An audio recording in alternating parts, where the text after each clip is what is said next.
Welcome to this very special edition of Sports Connection, a live stream.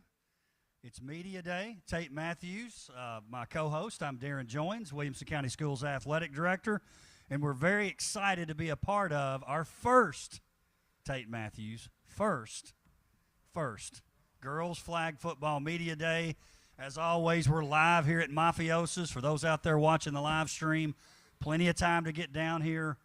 Get you some great smelling pizza. If you could smell it over the live stream, you'd be here, right, Tate? Without a doubt. It's phenomenal. But, Tate, first annual?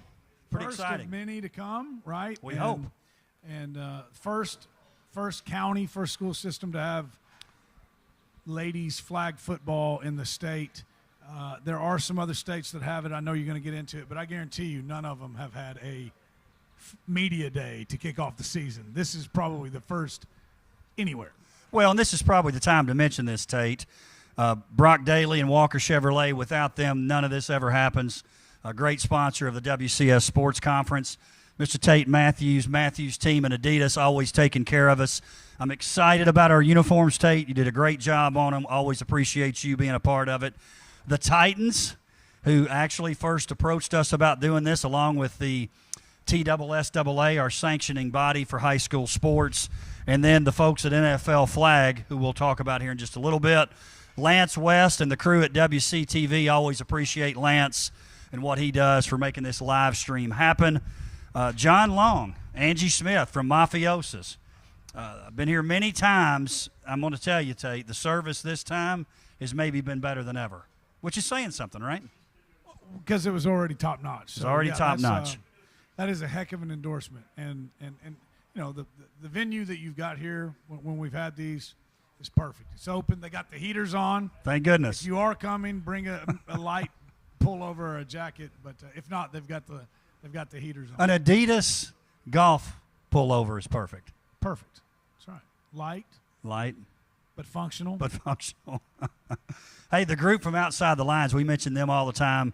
So proud of them. Part of a work-based learning program. They're basically getting course credit for helping out with the WCS Sports Conference. They've worked way more hours than they've needed to, by the way. Don't let them know. Tia Atkinson from Page High School, Caitlin Cohey, Renaissance, McKinley Johnston from Summit High School, Brooks Taylor from Ravenwood High School. So appreciate them being here too. Now, Tate, let's just jump right into this because we've got to get our teams up here in a little bit. How this all came about. There was a conversation basically where Mark Reeves from TSSAA had a conversation with Richard McWhirter, Bernard Childress, who heads up TSSAA, and the folks from the Titans, Josh Corey, who we're hoping Josh gets here pretty soon. We can talk to him. Okay, get ready. He's here. He's going to bring him up here in a minute. Josh reached out to us early on. Director of Marketing, Community, and Youth Engagement. We'll ask him what that's all about here in just a minute. Burke Nihill, president of the Titans, big part of this. John Robinson, general manager. He was involved in the press conference that happened. Gil Beverly, Kate Guerra, Savannah Howie, Nick Conklin, Surf Melendez. I could go on and on and on about this group. Certainly Dr. Qualls, Jeremy Qualls, who's our CTE director, former athletic director. He's been heavily involved in our work with the Titans, so appreciate that as well.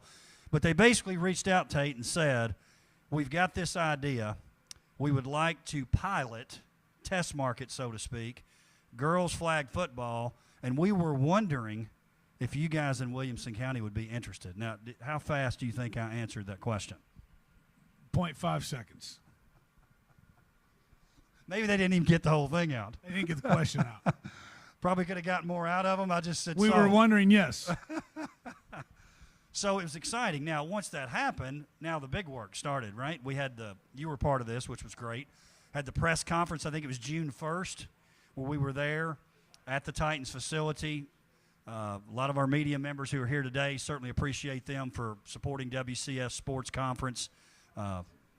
They were there, had some broadcast outlets there that day, but you were there, Tate. Why don't you kind of give the audience an idea about what that day was like, where we basically rolled out and said, we're going to do this thing. We had the Adidas uniforms, which looked great. But just talk about that day a little bit. Well, it was unbelievable. First of all, it was at the Titans Stadium up in the club level. You don't get up there just by stopping by and asking if you can go. And so it was held there. John Robinson, the general manager of the Titans, was there. Josh was there. You spoke. It was unbelievable, really. And the young ladies were there in kind of the uniform reveal. I thought that was awesome. A young lady from each team was there, and you know, talked about what it was and why it was something that they wanted to. First of all, the fact that the NFL is so heavily involved in it, that speaks volumes to me, right?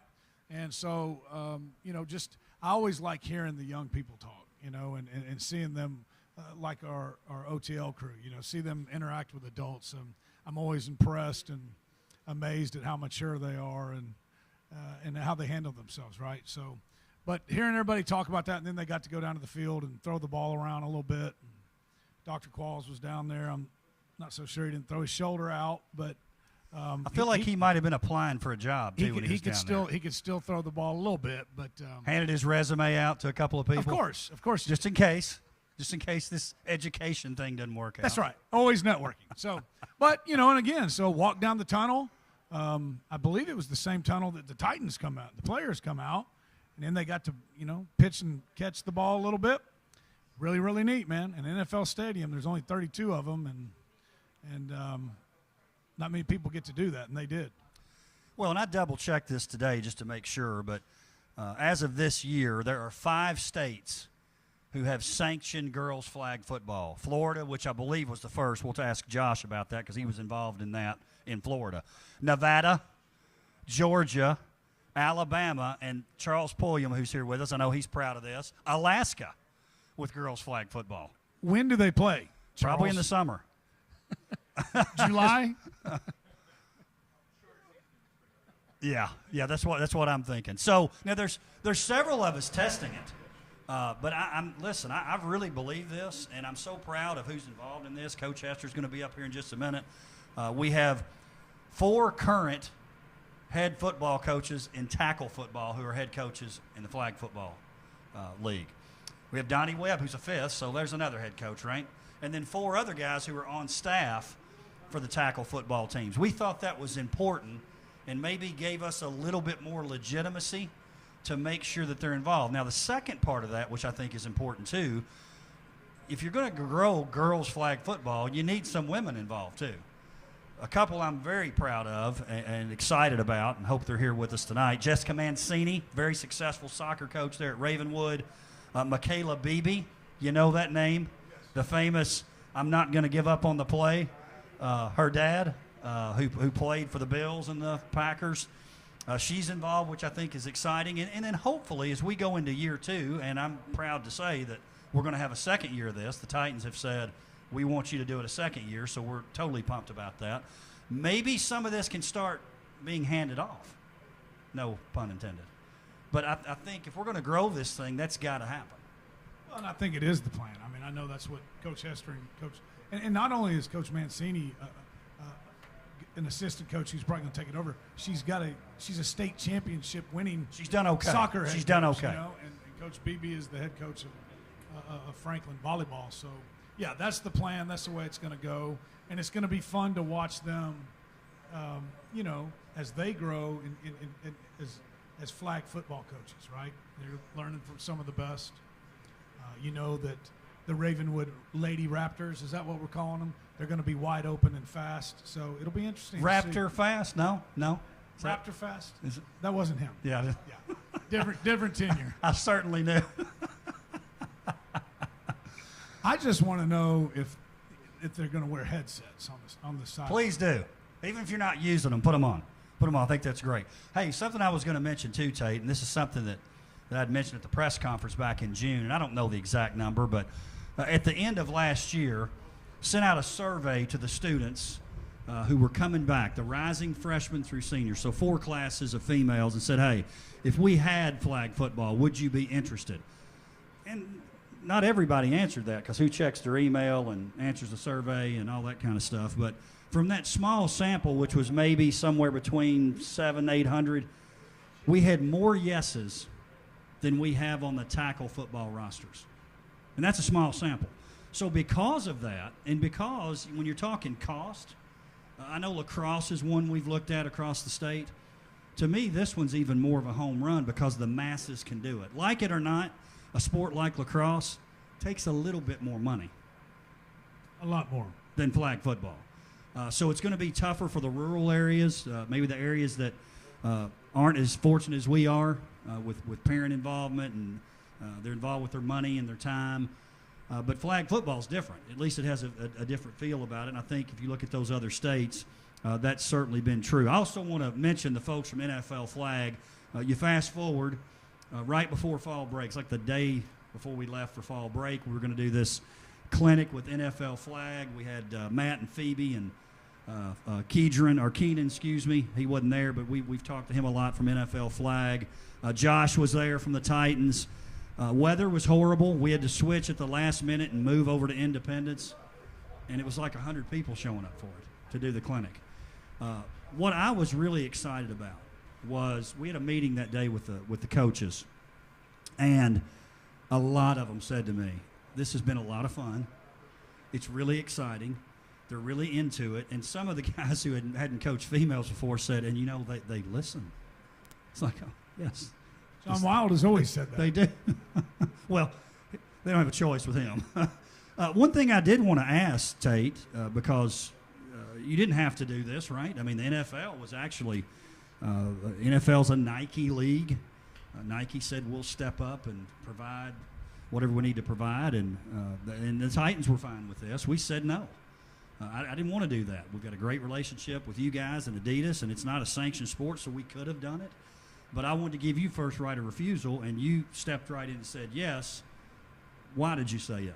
Well, I just, what we were talking about, I think it's very cool what they're doing. I think it's going to explode.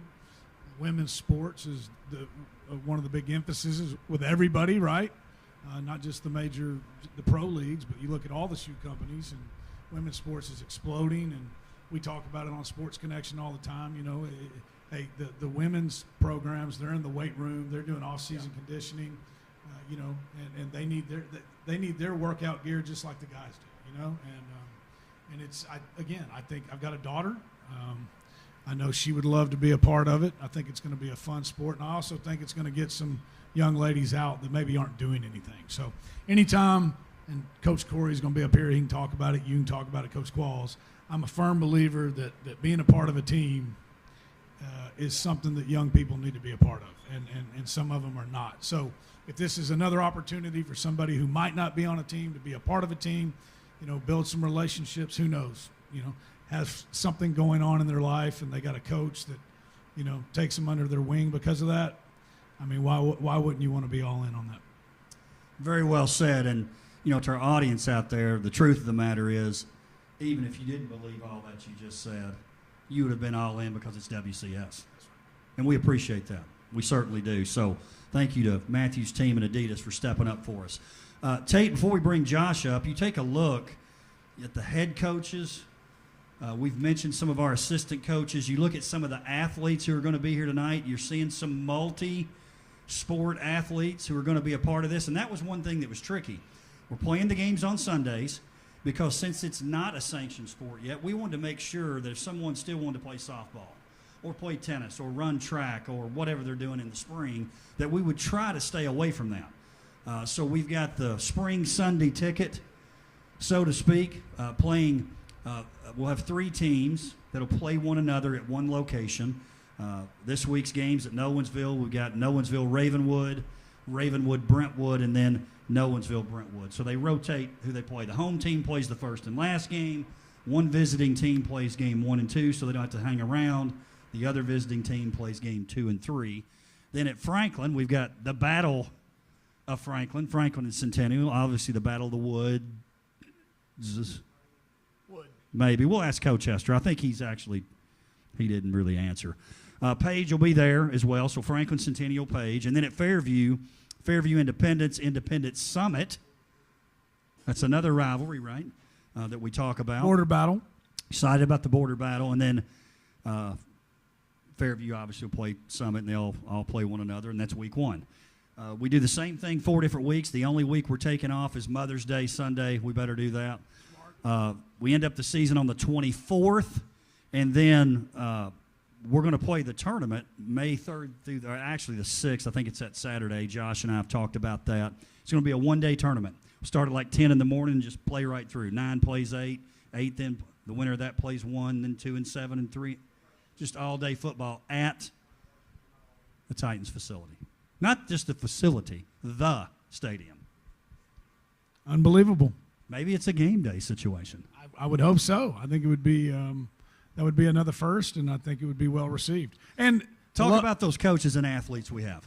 Well, I think it's awesome. You know, you talked about the head coaches, and then you got Coach Webb coming back out, and you know, he has daughters, so I know it's very special to him. But yeah, I mean, you know, you got Coach Rathbone, who coached all the way into December. He's at the Chattanooga in the state championship, and here he is turning around and coaching the Page team. And then Tay Martin, some of the young people might not remember him. Great player.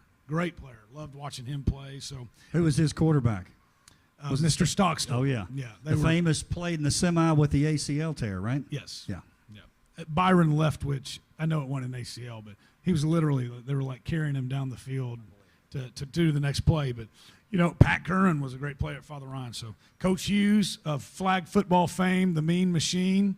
I think everybody maybe thinks he kind of has the leg up because of his extensive experience in flag football, but you know, these other guys got something to say about it. I think it's great. And then you start to look at some of the multi-sport athletes on the ladies' side that are going to play. It's going to be fun, man. And I keep hearing from these coaches they like the ladies soccer players. They really like having them on the roster. So I was going to say, not making any big time predictions, but there's two things I will predict.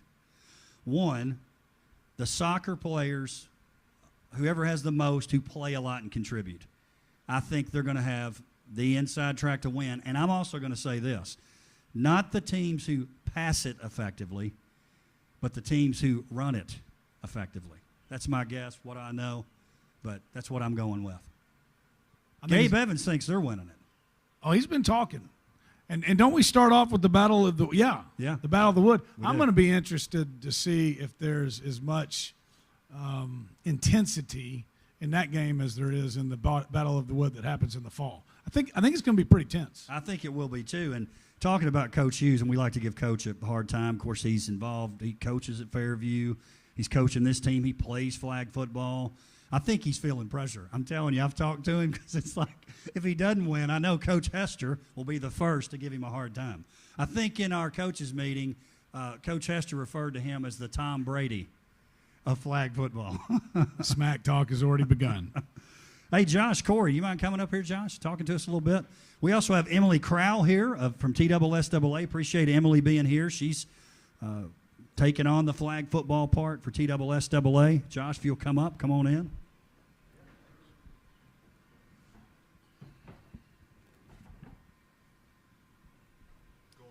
Going in the middle here. So, Josh, certainly appreciate you being here tonight. Talk to the audience a little bit about two things. One, your experience in Florida. You were a high school athletic director, and you guys, if I'm not mistaken, were you the first state?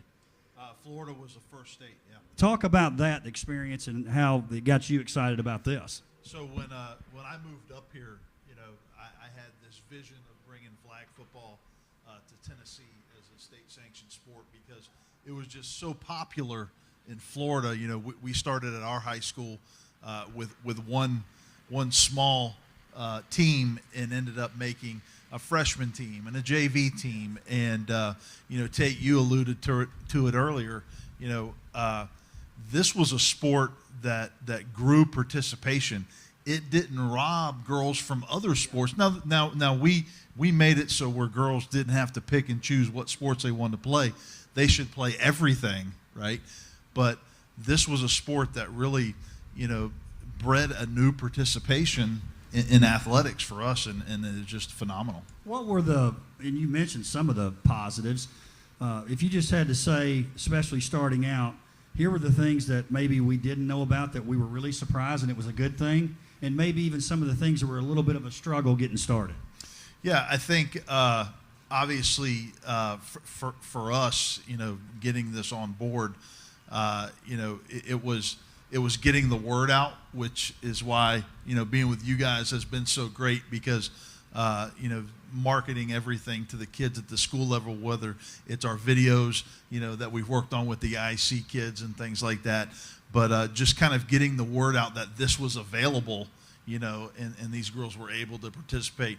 That was kind of the hardest. And then once we got there, I mean, everything else, man, it just went downhill, man. It just flew, downhill quick. It was great. Yeah, I mean, and I think that's kind of what you expected. But so when you were talking about how it grew, like about how many numbers that first year, and then but when you left, like where does it? You said a freshman team, a JV team, a varsity team. Like how big can the team be? We started about 15 girls that first year, and they were the diehards, man. That was a good squad that we had, and then I would say probably that second year we added a JV team, and then added a freshman team, and by the time it was all said and done, we had more than 100 girls participating in this program, and it was just phenomenal. I mean, to see these girls, and you talk about the athletes. We were at the clinic, soccer players. They were getting after it, but I was so impressed with the athleticism of all these girls that attended the clinic, last month. It was incredible. There's going to be some really good games this year, that's for sure. Josh, talk about this. Now you're in your role with the Titans, and what were those conversations, maybe even before we talked about, hey, let's make this thing happen, regardless if it was in Williamson County, but what were the conversations you guys had about, let's try to get this thing rolling? Well, there's a lot of players involved. Obviously, the support of the TSSAA is very important because that's one of our largest priorities is to get this on as a state-sanctioned sport. So obviously, they have to be involved in the conversation. They were extremely supportive and receptive, when we came and talked to them, talked to Mark and those guys there. We had to find the right fit for this to take off. And that was real important.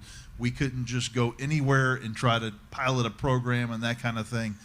For us, it had to be the right fit. And to have the right fit, you've got to have the support from the top down, from the people that are on the fields and in the school buildings to the administration.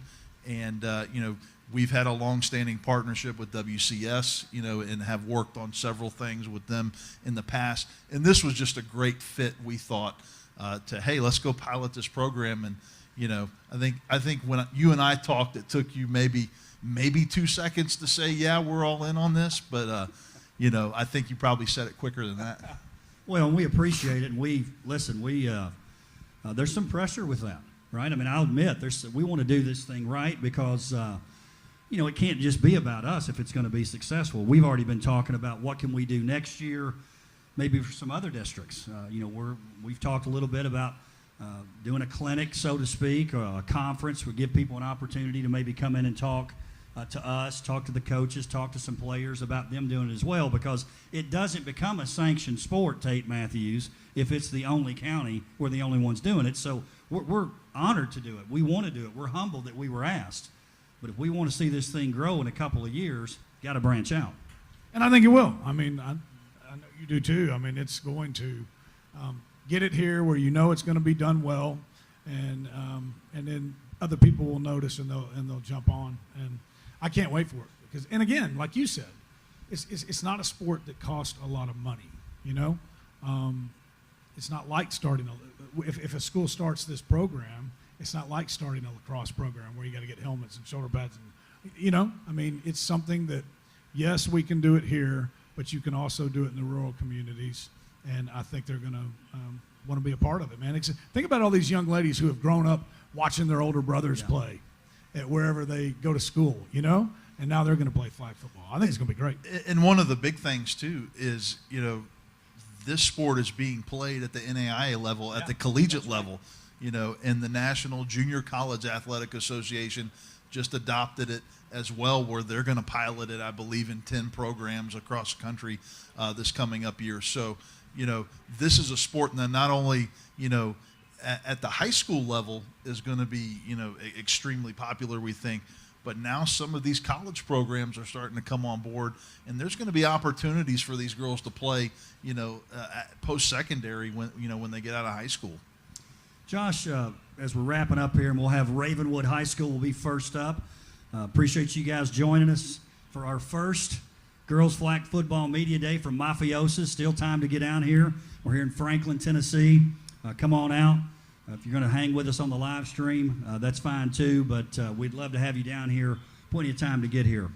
Talk about how, because people think, okay, it's football, but now you've got girls playing football. Not that a girl can't play tackle football, because that happens too, but talk about how that's going to positively impact, even at your level, girls flag football leagues popping up everywhere. Yeah, and it's going to happen everywhere. And maybe this is something that opens people's eyes to maybe there's opportunities to work in the front office of a sports organization. We have a scouting assistant who's a female with the Titans right now, so there's a ton of opportunities, different pathways through the vehicle of football, but lots of different ways to get more females involved and encourage them to be a part of our sport and keep growing and developing our sport. And let's talk about this. I mean, I think this is a reality too. If you don't want to answer this is fine. When you're talking about some of the physical issues some people have had in their careers from playing football, and you think about maybe moms saying, I'm not sure about this sport of football. Well, these young ladies are future moms, right? Maybe that impacts that. Maybe that helps grow the sport. And you realize, okay, those things that we hear about, they're kind of outliers, right? That's not the norm. Those things happen. But it's going to increase the popularity in that way too, correct? Yeah, all the way around. I mean, it really is. It's going to help in every single facet of it. We're firm believers that there's never been a safer time to play football. Great. With all the equipment, the new rule changes and things, the focus on player safety. So absolutely, this is going to help all the way around. Even with as these young ladies someday have their own kids and are faced with that decision, going to let my kid play football. Flag is a great starting point. Going into the sport of football. Maybe you play tackle, maybe you don't, maybe you stick with flag. But the opportunities for everybody has just been outstanding. And the love of the game, sure. Football, right? Tate, final thoughts before we get to Coach Hester and Ravenwood. Hey, appreciate Coach Corey being here, and excited to hear what they have to say. We've seen Coach Hester and some of the other guys at Media Day on the other side. I'm excited to see him here. I know he will bring the juice, but I'm excited, and thank you for what you've done, and thank you. And shout out to you. You don't like it, but I'm gonna say it. Another place where else can you start this, and then you talk to these head coaches. Not talk. They wanted to do it, but getting them to start it off year one. I don't think that happens a whole lot of places. Well, hey, listen, they're doing the hard work, and the young ladies there at their individual schools. Again, want to thank Brock Daly and Walker Chevrolet, Tate Matthews, Matthews Team Sports, and Adidas, the Titans, TSSAA, NFL Flag, Lance West, WCTV, who's making this live stream happen, John Long, Angie Smith from MAFIAoZA and their crew doing a great job tonight, and, of course, our Outside the Lines group that we talk about all the time, too. We'll be right back here in a couple minutes. We'll start off with Ravenwood High School. Again, the first annual WCS Girls Flag Football Media Day.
All right, we've got first up here, and what we'll do is we'll have 15-minute segments here for each team. We've got coaches and players here.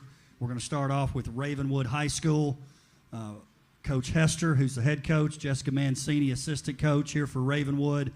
I'll turn it over to Coach Hester if you'll give an opening statement, and then what we'll do with our media members, once you talk about who's here with you, maybe what your expectations are, what you've run into so far with this new sport.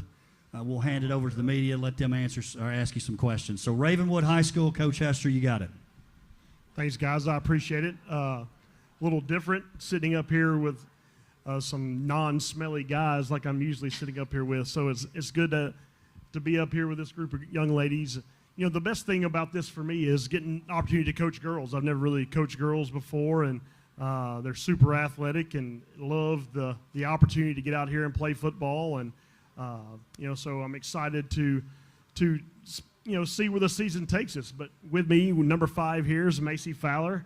Macy, who's a member of our tackle football team as well. So football is no stranger to Macy. Macy's played a lot of football in her career, and beside her is Kennedy Riggs. Kennedy's a volleyball player first and now converted into a flag football player, and to her left there is the state championship soccer coach, Jessica Mancini. She's the real coach on this panel. So, but we're excited, and what kind of questions do you have for us?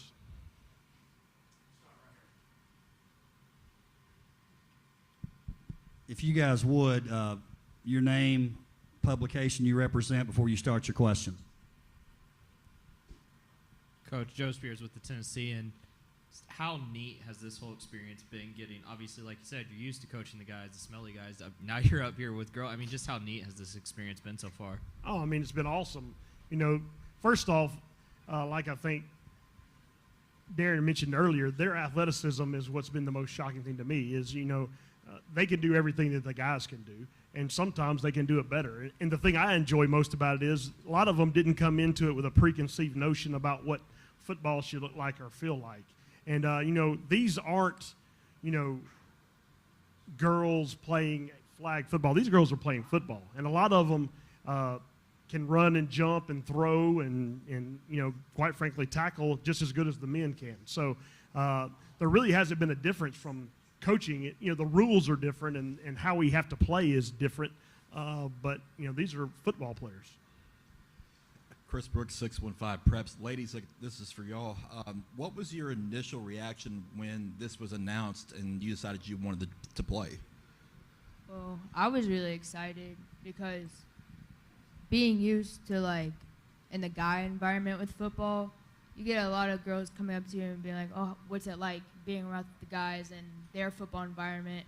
And I never really knew how to respond to that where they could completely understand, but now they can kind of get that feeling with flag football. So it was exciting to have that connection there. I was super excited getting to play something different than volleyball and having a different outlook on the skills and aspects and teamwork. Just getting to play with different girls too. We have a bunch of girls from each sport all coming together, which is super cool because I've been playing with the same girls obviously for the same sport.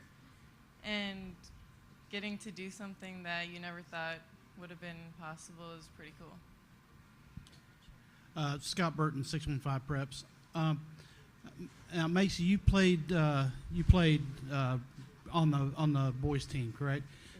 Did they look to you to do the recruiting for the team? A little bit. I kind of did my own research, but I kind of let them just fall in or come what they wanted. I don't want to pressure anybody, so.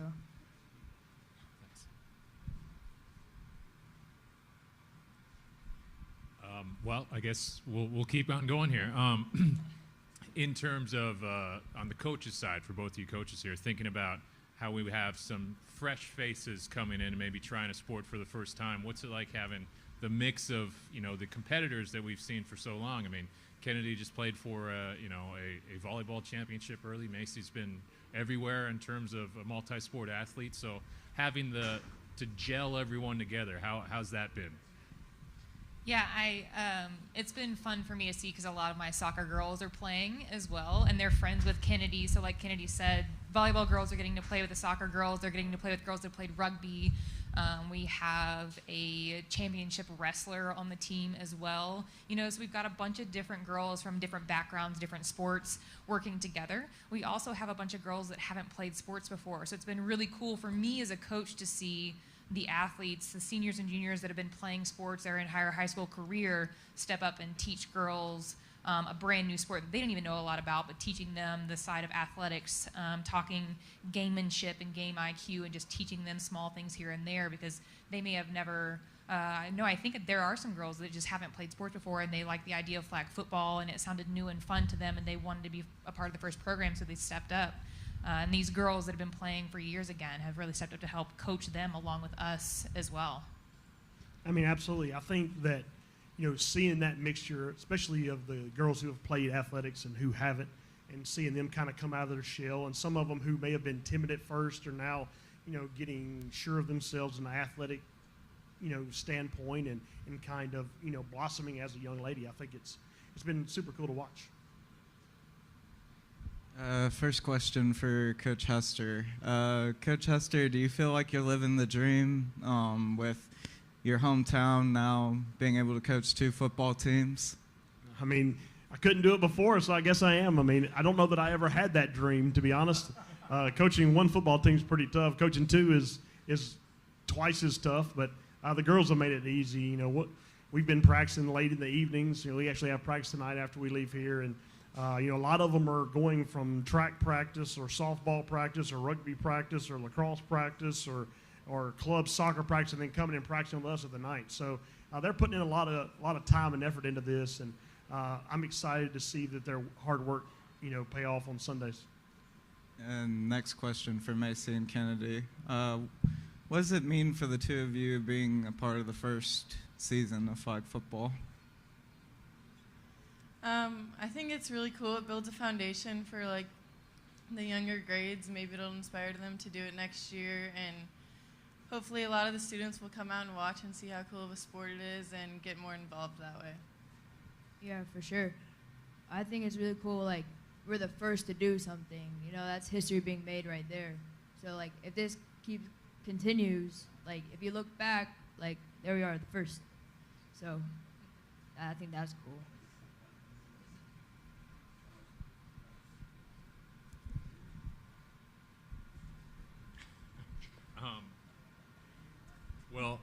Thinking about the learning of this, girls, explain what it's like kind of getting just the flow, learning some of the rules, what that process has been like in terms of just trying something new. It's confusing sometimes, but we'll get the hang of it eventually. I think we've definitely improved a lot over the last couple weeks in our practices.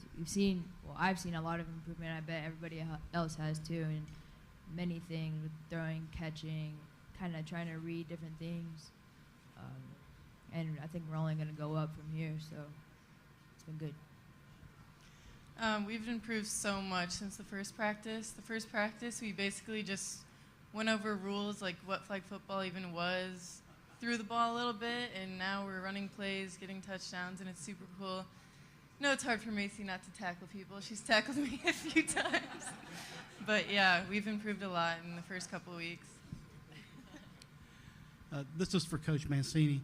When you first heard about this, what was your reaction to girls flag football? I was super excited, and if I'm being honest, I'm jealous. I would have loved this opportunity in high school. I would have loved to be able to play flag football. I would have liked to play a lot of sports that are around now, lacrosse, all these different things that are showing up in this county that I didn't have growing up. So I jumped at the opportunity when Coach Hester reached out to me asking if I wanted to help. I don't know. I know the basics of football, so I'm new to this and I'm learning as well, and it's fun for me to learn with the girls and us to grow together and learn, and it's fun for me to watch them learn, and I get to see a little bit of different tactics, a little bit different athleticism, and still grow as a coach with a different sport, still learning to teach younger players different things. And so for me, it's fun to watch them grow. It's also fun for me to learn. I was super excited. This one's for one or both of you coaches. Who really picked up right away and just stood out to you as a player? Like, yeah, that one's got to be on the field at all times. I think there's a couple of girls. Kennedy being one. Volleyball, she's got good hands. She moves well. She understands gamemanship. Some of my soccer girls on the side as well. Some of her friends, Sarah Kate, Allie Brown, those girls as well coming in. Macy knows the game of football, so obviously she's a key player, especially on defense. She can read the game really well. We have a girl with lightning speed that hopefully nobody can catch later on. So not giving away her name, they'll have to figure that out. But so just those girls that are competitive, they're athletes, they're ready to go. From day one, they were ready to learn, and they want to win, just like we do. So hopefully they'll show up and play well for us.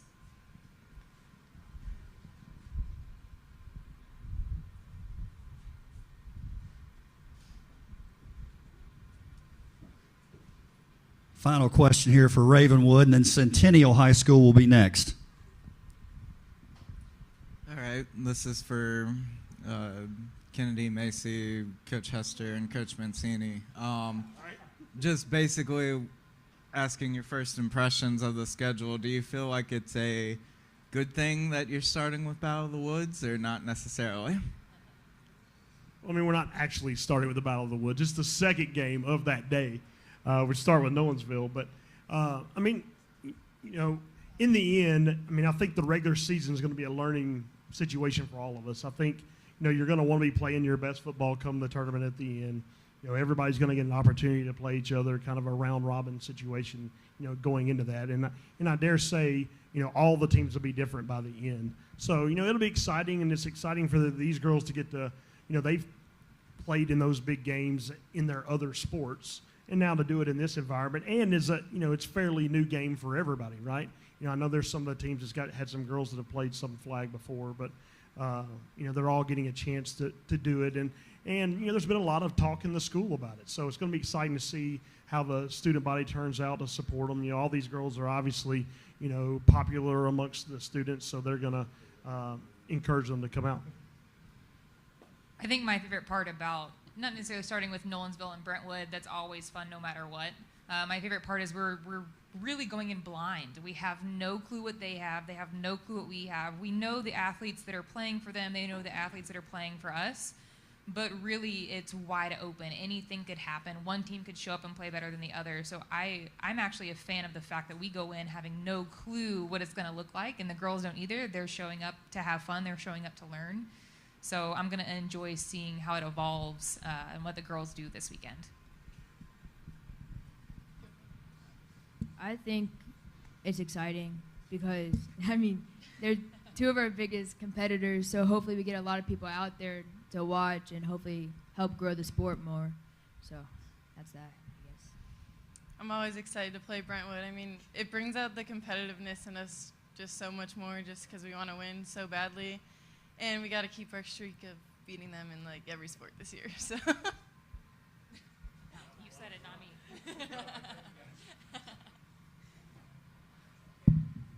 Thank you. Great job, Ravenwood High School. We've got Centennial up next. Coach Kreisky, you guys are next. As they're coming up, just a reminder, we'll have Brentwood at 6, Independence, Nolensville, Page, Summit, Franklin, and we'll finish with Fairview High School. Again, we're live here from MAFIAoZA's in Franklin. Still time to get down here if you would like. Our first Girls Flag Football Media Day. Appreciate the members of the media being here. Appreciate Lance West at WCTV.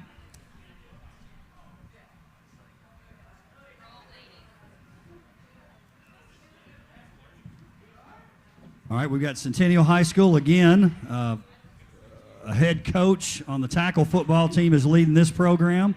We'll start off with Coach Kreisky. He'll introduce who's with him, make an opening statement, then we'll open up questions. Again, Matt Kreisky, Centennial High School. Thank y'all. I appreciate everything. First, right here, I got here to my left, Kaya Cooper, Tyra Petway, and Coach Jonathan Parks. been helping us out so far, getting things going for the first annual flag football season here in Williamson County. So if you have any questions, we're ready to go.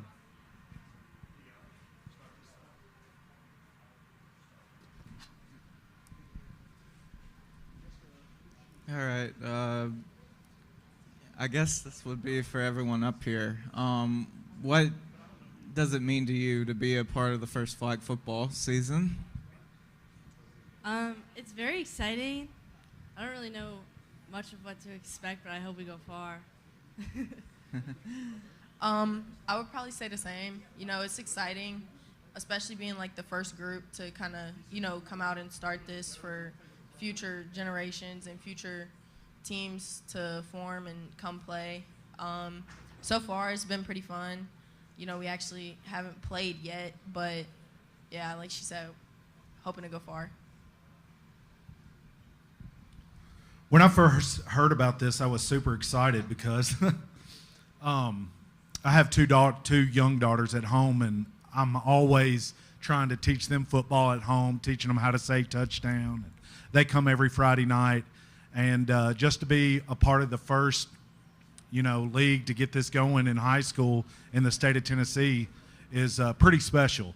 So to be able to see all the different girls, whether they're athletes or not athletes, get interested in this is super special. And around Centennial, if you've never been to a Powder Puff game during homecoming week, it is so exciting, and everybody gets excited, and I hope we have the same excitement with our student body when we get started with this on Sunday.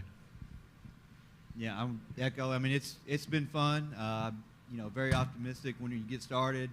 Didn't know what to expect. You know, it's kind of different. You knew what you're doing. You know, when we and Coach Parks, you know, when we're at practice for football with the guys, but coming in with these girls, we didn't really know what to expect. One thing I say is our girls have been really eager to learn. They find us during school, ask us questions. You know, so just being part of the first in Tennessee girls flag football has been really neat, and also seeing these girls their interest, and from the first practice and from, you know, yesterday, seeing how many girls come in and wanting to practice, and them wanting to even, you know, practice more. It's been fun. So we're excited about Sunday, and we cannot wait to get started. And second question, this is also for everyone up there. Do you feel like it's an advantage or disadvantage starting with Battle of Franklin? That's a tricky question, but I mean, I guess it goes with both teams. I'd say it's an advantage. Yeah, I think it would be an advantage. You know, rival game, rival team. Kick it off pretty good. I would say it's definitely an advantage for both schools, just because football, basketball, soccer, baseball, every time we play Franklin, it's a big crowd, and everybody gets super excited about it. So I feel like unfortunately, we're going to Franklin. I think our student body will show up, and I think we're going to definitely have a great atmosphere there on Sunday. Yeah, and it's been neat to see our student section leaders. They've been asking about the games and what to expect. So I think it'll be neat to start off with the Battle of Franklin.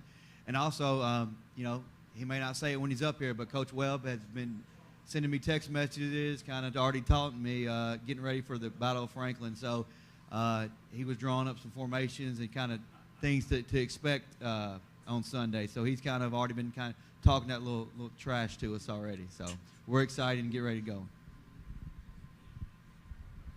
Coach Kreisky, Charles with the Herald here. Just want to know a little bit about just how fun is this to, you know, first off be coaching an all-female football setup here after so many years of hanging out with the guys here. We were just talking to Coach Hester about how he's always around sweaty dudes, and, you know, now you get to be around the ladies instead, too. What's this been like, and how fun has it been? You know, I'll be honest, you know, no offense to these girls, but when we first got going, Coach Parks would tell you, I was like, oh, man, I'm dreading this. I don't know what to expect.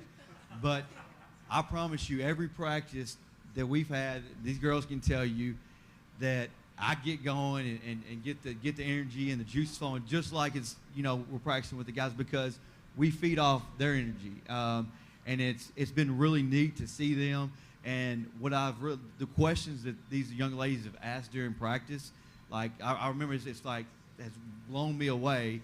And even some of them say, "Hey, Coach, I've studied this. What do you think about this?" And just their eagerness to learn this game and trying to figure out and to get better each and every practice has been neat, and it's really exciting. I really hope this continues to grow, and I hope it grows outside of Williamson County for other young ladies in high school. And now we even have some of these girls. I know we've had a college program in Kentucky reach out to us, and we've talked to some of our ladies about it. So I think this is something that's going to grow, and I can't wait to see the future of this.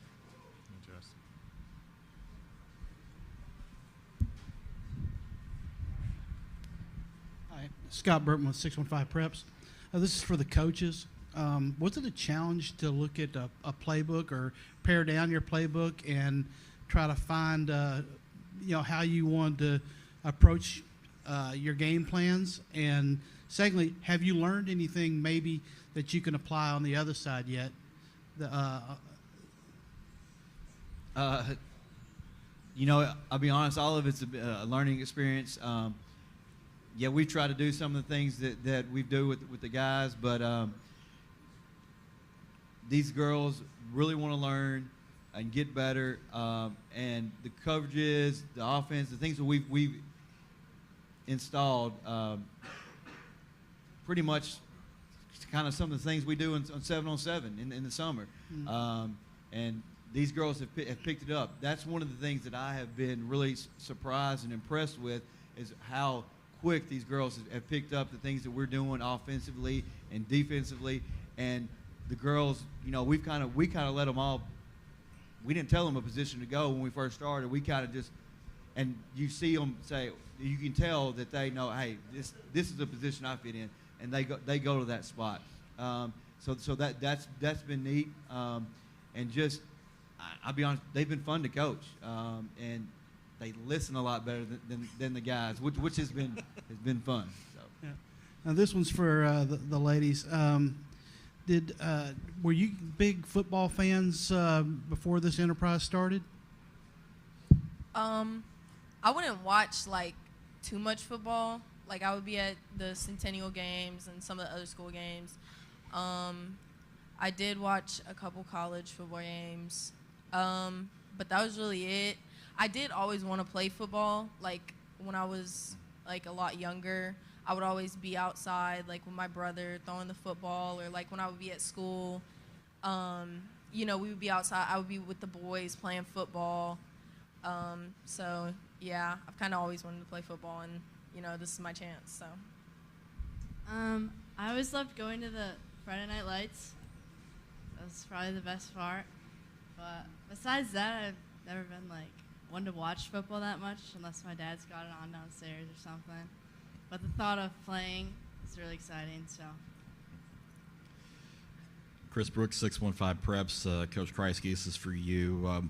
With the rest of the teams, basically, you know athletes in those teams, but you don't know what they're going to do. Is it kind of maddening to have to prepare for basically a clean slate? Yeah, and it's, to be honest, it's kind of no different what we went through a couple years ago, kind of going into this season blind when everything with COVID was going on. So we told the girls in practice that we're going to adjust on the fly, and we're going to figure it out through the first game, and hopefully that we'll see improvement from the first game from 2 o'clock to our second game when we play Page at 3 o'clock. Make the adjustments needed and to see how it goes, because it's all new to us, and we're figuring out what we need to do, and I think offensively and defensively we're figuring out what are our strengths and what are our weaknesses. So it's been neat. I know Tyra said she wasn't much of a football fan or didn't watch much, but she's pretty physical, and so we got to tell her to calm down in practice. So I don't know if I believe that she didn't play or participate in some type of backyard football growing up.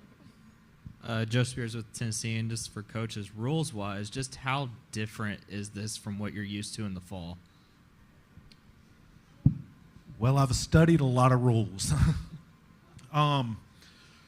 We've kind of broken it down piece by piece as we've moved along. Like some days we'll work short yardage, like inside where you're not allowed to run the football, and then some days we'll just manage the game. Hey, you may not want to get a first down right here. You may want to stop.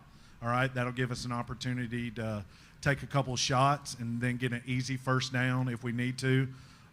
But it's an adjustment. I mean, at the end of the day, football's football. You add a couple of things there that, I mean, with our PE programs and stuff, especially in the state of Tennessee and NFL, most schools have the NFL football with the flags and all that stuff. So we had an idea. We just didn't know the in-depth part of it. And then when we all met as coaches, we kind of set some boundaries on what flag football was going to look like for Williamson County to get this pilot started.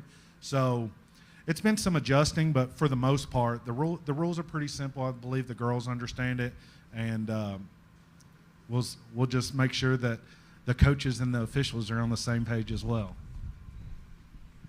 Any final questions for Centennial? Anyone? Thank you. Thank you. I appreciate y'all coming out. These girls have really enjoyed it, and we're all excited. Appreciate you, Darren, for getting this going and getting it started for us.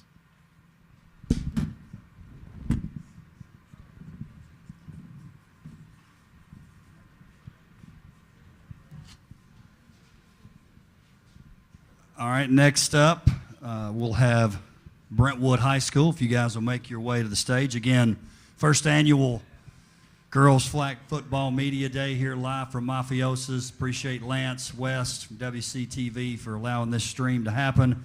Also, again, want to thank Brock Daly and Walker Chevrolet for all they do for Williamson County Athletics. Tate Matthews, Adidas, for what they do. Everybody's outfitted, looks great. The Titans, TSSAA, NFL flag, certainly their involvement. John Long, Angie Smith and their crew here at MAFIAoZA's, and of course our outside the line students for making this happen, and our members of the media.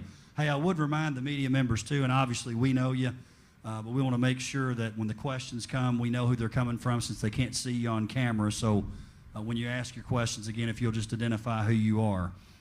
Next up, Brentwood High School. We've got Gabe Evans, head coach, part of that tackle football staff as well. Coach, if you would introduce who's with you, give us an opening statement about your team. And early on, Coach, when you weren't here, I said that Brentwood High School thinks they may be the leader in the pack in terms of being the favorite. So I'm putting a little pressure on you. Coach Evans, Brentwood High School. All right, first off, thank you all for being here and with the Titans and everyone that's a part of what we're doing. I know we're super excited at Brentwood. We had our first meeting. We had 96 girls show up, and we actually cut it down to 55 now. So we got a lot of people that are showing up in interest even within our building. With me, to my immediate left, I've got Kendall Overgaard as a senior, and then beside her I have Brooke Brummett, who is a junior, who actually had the pleasure of coaching her brother in guys football a couple years ago too. So kind of a family thing that we got going on here. But we'll open it up for questions, and happy that you all are here. Joe Spears with Tennessee, and Coach, like you said, you had a ton of girls come out, cut the roster down. I still think you guys had the largest roster. I mean, what's that say about what these girls think of this whole program? Yeah, I mean, I think, we didn't actually make a physical cut. It just kind of naturally, some girls decided that they couldn't do it because of their schedule. But first off, I think it's just a lot of people are interested in this. There's a lot of interest just in our student body, even about coming to support. We have a student section that's talking about coming out for that first game against Ravenwood and Nolensville and kind of seeing what that looks like. But really, it's just the girls have done a great job of selling it and getting everyone involved to come out and see if they like practice. And then our spring sport coaches are doing a tremendous job of working with us. We're very limited on our space at Brentwood. We all share one field. But they're doing a great job of working around and letting us, practice where we can and let us share athletes. So I think everyone's kind of all hands on deck and excited about this. Chris Brooks, 615 Preps. This is for all three of y'all. Is it easier to get amped up for this weekend knowing that Ravenwood's right around the corner? Yes, sir. I personally am very excited for this game. Everyone knows that Ravenwood is our rival, so I'm looking forward to it. I think playing our rival the first game will bring out a lot of energy. We're all so ready. Like, whoever we were going to play, we're going to be ready, but I think this is just a different type of hype that we're going to bring out, and it's going to be really good for us. Yeah, I mean, echoing what they both said, the Ravenwood and Brentwood rivalry is so interesting because our kids grow up going to the same churches, playing Little League with each other, and then they split when they get to middle school and sometimes just when they get to high school. So they know each other. It's not like they're playing someone that they don't know, which they may not at another Williamson County high school. So they're super excited about this opportunity. I think they're starting to realize that our first game is against Ravenwood. I've had more questions this week, and they've been pulling up things on YouTube from the other states that already have this, like Georgia and Nevada, and watching those games on YouTube and asking questions. So I think it's starting to hit them a little bit, but we're excited that that's our first opportunity. Scott Burton, 615 Preps. This is for all three of you.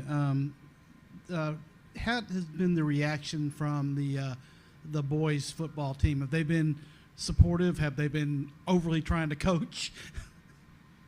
Yeah, I mean, I guess from my side, I've had a lot of them ask if they could come out and help, and we've had to kind of tell them, hey, this is their time. Like y'all had your time in the fall.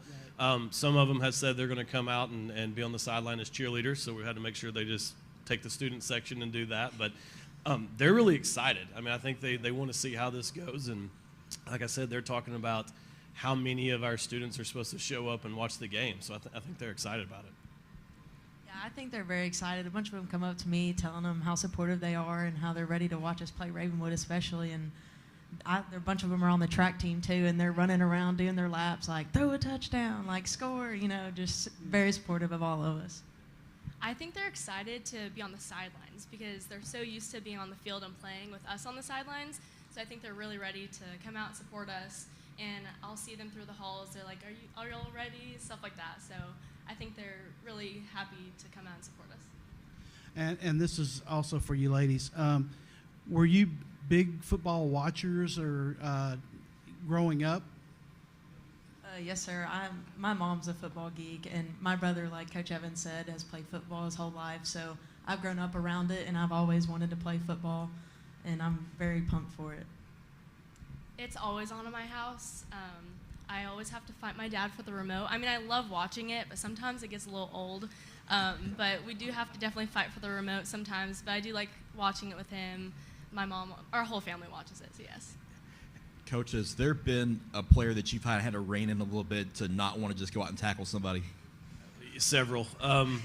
Yeah, so I'm pretty lucky. We've got tremendous support from our soccer team. So I've got 3 girls that are going D1 soccer that are playing. I've got a couple of track girls that are the same.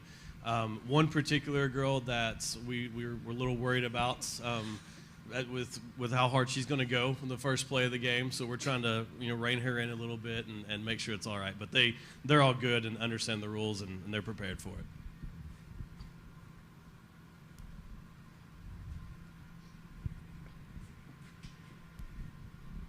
Hey, Charles with Williamson Herald here.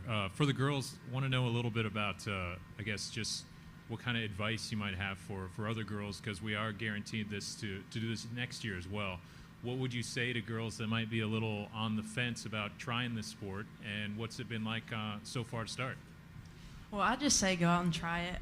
A bunch of girls, never even touched a football, came out and tried it and are actually very good at it, and they love it and they enjoy it and love being on a team.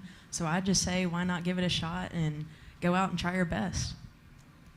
I would definitely say the same thing. Come out, try it. And I think what's really cool about this is that our team comes from such a diverse sports background. Like, we have golfers, soccer players, basketball players, just a wide variety. So I think it's really cool for the first time all coming together to play a new sport that hasn't been at our school. Yeah, but definitely try it. I loved it so far. And I've met so many different girls from different grades because it's freshmen through seniors. So I've met a lot of really nice friends and stuff. So I definitely recommend it. All right, the first question is for all 3 of you. Do you feel like it's an advantage or disadvantage that you start with the 2 teams that are nearest to you in Ravenwood and Nolensville? I think kind of both. I mean, it's going to be very fun, but I feel like the first game could be a little sloppy, just not knowing what it's going to look like yet. But I think it is definitely going to bring a lot of energy to the game on Sunday, and I think we're all ready for it, and I think it'll be very fun. I would also say both. I think as a team, we're gonna learn a lot from it and learn how we play, learn our little advantages and disadvantages and stuff. And from that game, we're gonna be able to build and improve.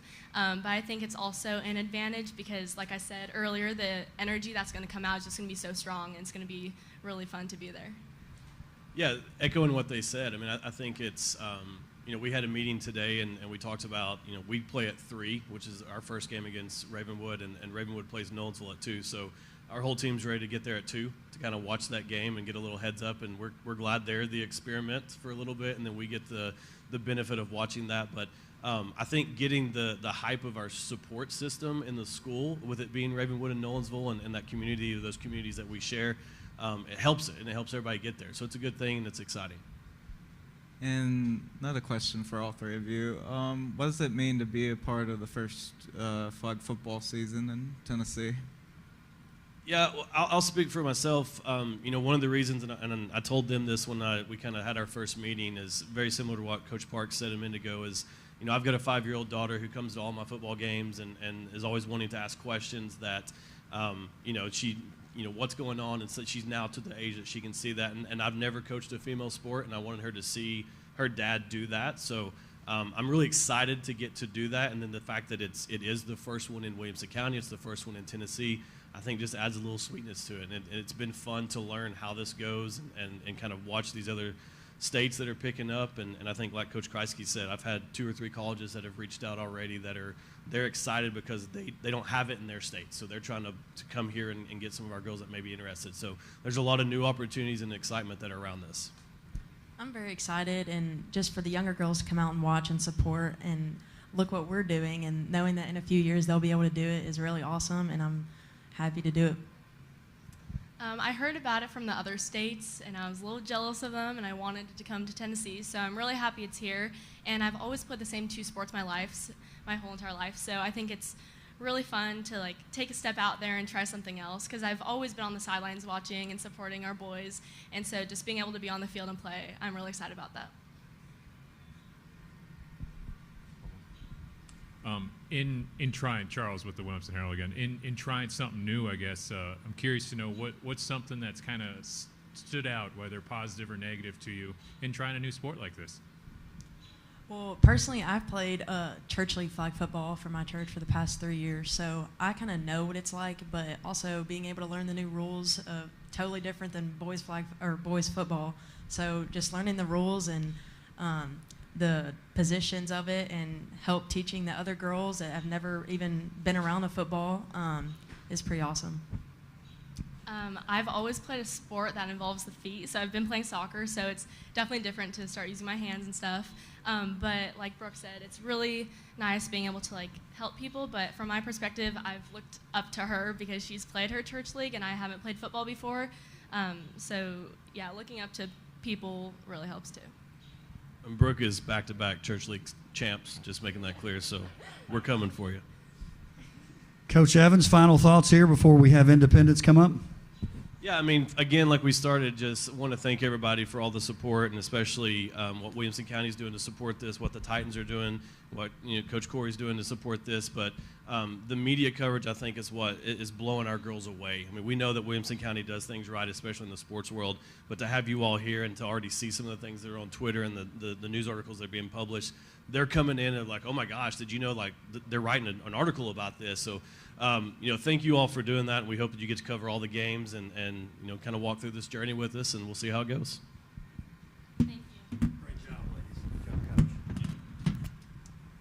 Thank you, Brentwood High School. Independence will be next. Thank you. Coach Andre Flowers.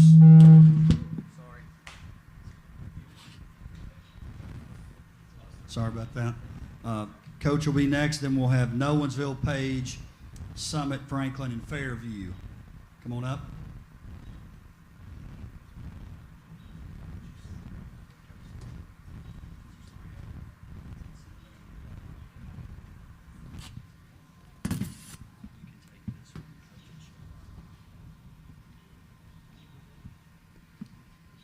Coach, if you would, starting off here, introduce who's with you, give an opening statement about your thoughts so far about flag football, and then we'll take questions from the media. Again, Coach Flowers, Independence High School.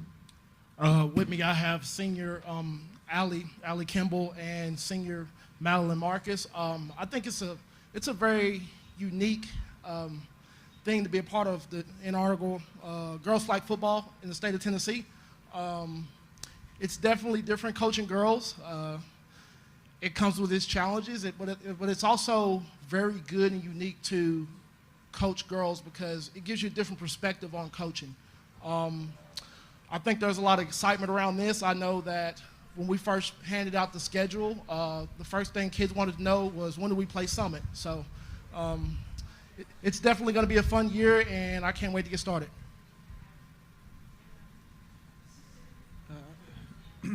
Charlie Bateman, homepage.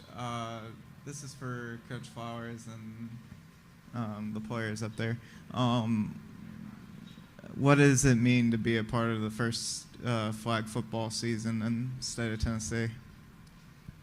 Well, I have daughters, and the first thing that came up was just thinking about having an impact and being able to coach girls and knowing that my daughters will be able to see me coach females. So I think just having girls flag football in this state is real huge. I'm glad that we are the pilot school district for that, and we can set the expectations. I think it's honestly really a blessing, it being the first year for Tennessee and especially our school. It's just been nice to get with everyone and join a new sport. I've played 2 other sports, and just getting people from different sports and just bringing it together has been honestly really a blessing. I'm really excited for it because I played football in middle school, so it's really good to be able to play again, even if it's a little different. And I'm really proud that Williamson County is starting it because it means that we can put it forward for the rest of the state, and other little girls can grow up and start playing flag football just like us. And other question, Coach, you talked about your team was asking when do we play Summit. Do you feel, along with your players up there, do you feel like it's an advantage or disadvantage that you start with a rival right out of the gate?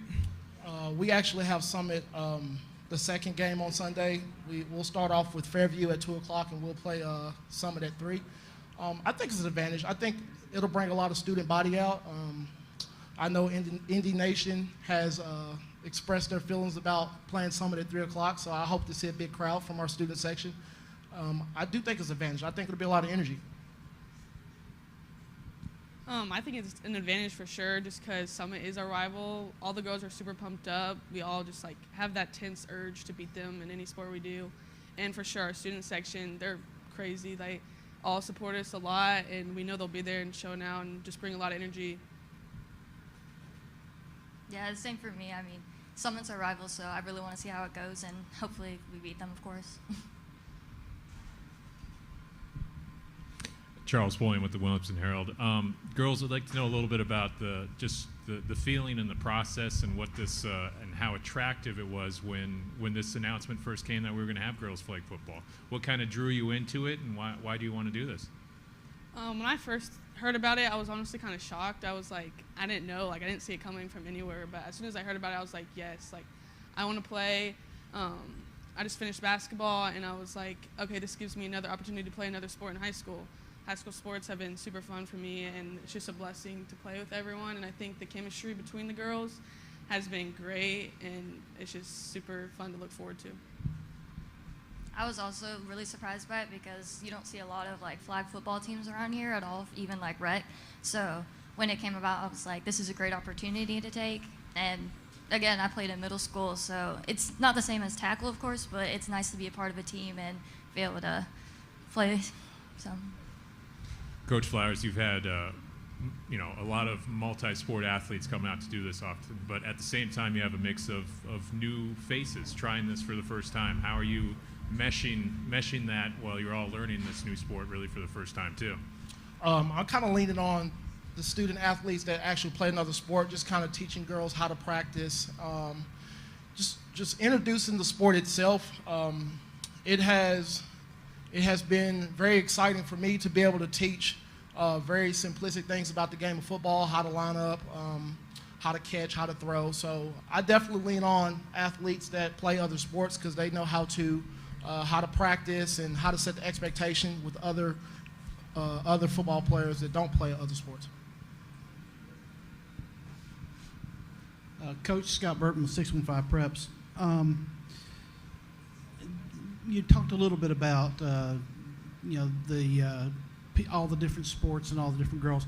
Has this brought students in your school together a little bit in different walks that may not have interacted otherwise?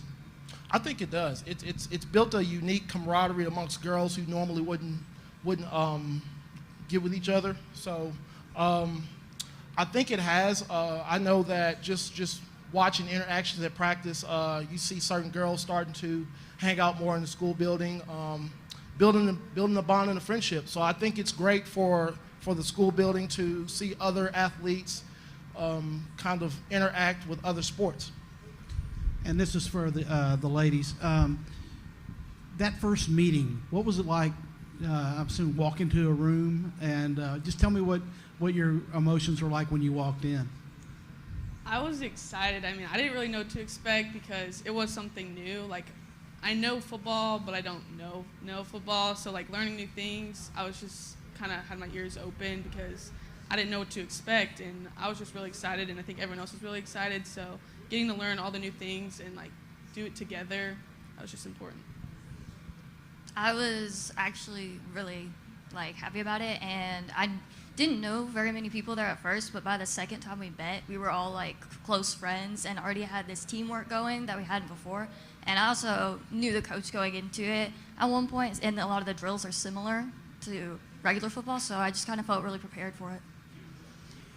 Coach Chris Brooks with 615 Preps. We've heard it from everybody so far that they've had at least one person on the team that they've had to kind of rein in a little bit, not want to go tackle somebody. Have you had one like that so far? We've had several girls. I'm trying to minimize their physicality a little bit, but we have. I think when the girls first heard flag football, they wanted to be physical with each other. So just having to teach them, hey, it's flags, let's pull. We can't really put our hands on each other, which is actually goes against what I usually coach. So having to teach someone not to be physical is a challenge within itself. But I think the girls are very competitive, so I think that's one of our advantages. Joe Spears with Tennessee, and for the players, we all see in the fall how Independence reacts to boys football. I mean, great crowds and all that. What's the mood been inside the school for this program starting up from your schoolmates? Everyone's been super excited. I mean, the boys, they've been engaged. They've been talking to me in the hallways, been like, are you ready? Like, what sort of stuff are you looking forward to? In our student section, that's like the most fun part, I think, of football games. So I know that from what I see, they're going to be there excited and ready to go. Yeah, I've had a lot of different groups of sports that have come together and they're like, oh my goodness, there's flag football, and they can't wait to come out and support us. So it's been really nice, and we can't wait to see a huge crowd there. Thinking of the balance of doing multiple sports and things like that, how has that kind of impacted you in terms of, a little later practice, everybody's sharing the field, you're giving up your Sundays now to play too. What's that kind of been like for you two? For me, it's been a little bit hard just because Sunday's usually my day off to rest from playing other sports, but it's my senior season. I think at the end of the day, it's something I wanted to do, and that rest can be saved for a different time. So I've just adjusted to it and found other times to do other stuff because it's fun, and it's another sport that I just get to finish out my season with. Yeah, I would say it's definitely been a little difficult trying to fit everything into my schedule because track meets are any day of the week, so you just got to make sure that even if I'm not practicing, I'm still running plays with teammates outside of it. So I feel prepared for it, and I can't wait to do it along with everything else because it is senior year, so I'm trying to do as much as I can before I go.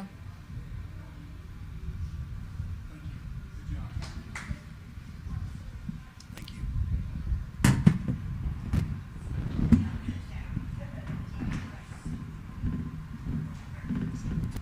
Nolensville will be up next, but before we get to Nolensville, I do want to introduce Emily Crowl from TSSAA.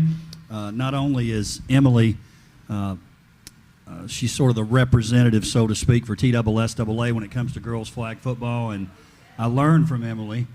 She played a little flag football herself in high school, so I know you're really excited about this. I am.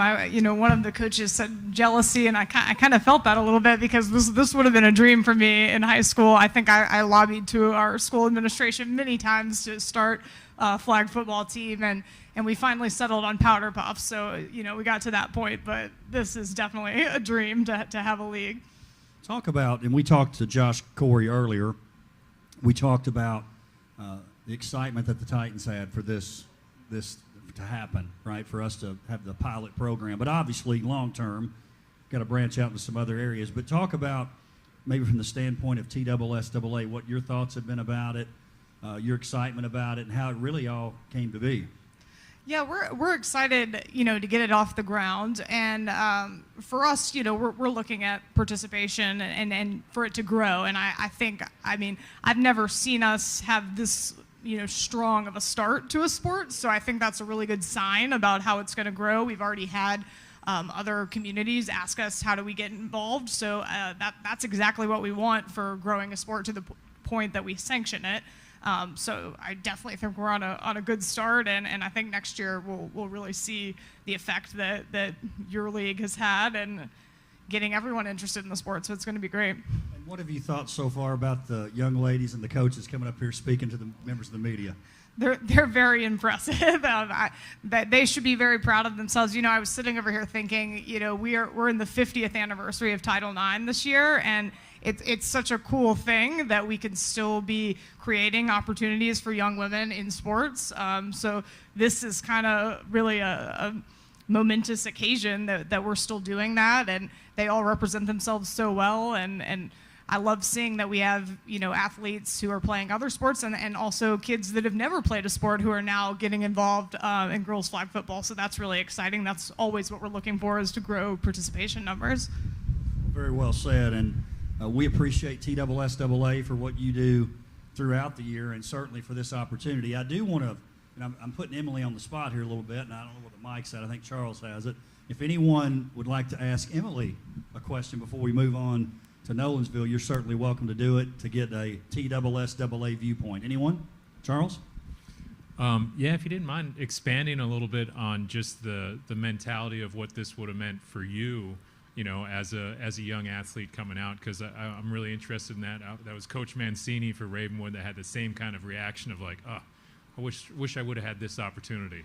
Yeah, I think it's just, growing up and I was always a football fan and being around football, but never had that opportunity. As a child, I think as a fifth grader, I asked to play on the team and wasn't allowed because I was a girl. So to have an opportunity like this with other girls who are interested, I think a lot of times girls are told, it's not for you, and that's obviously not true. Girls love football and are very talented. And I think someone said something about paring down the playbook. You don't have to pare down the playbook. These girls are smart and athletic. Like, they can do anything that the boys can do. So that would have been an awesome experience for me. I would have loved that in high school. So I'm excited that all of these girls are getting that opportunity. Emily, Chris Brooks, 615 Preps. Have you heard from other school districts about potentially adding flag football next year and beyond? Yes, we have heard from some that are interested in different parts of the state, and so we're kind of exploring how to expand this where we can see some inter-county competition. When we talk about sanctioning the sport, is there a number that needs to be hit in order to do that?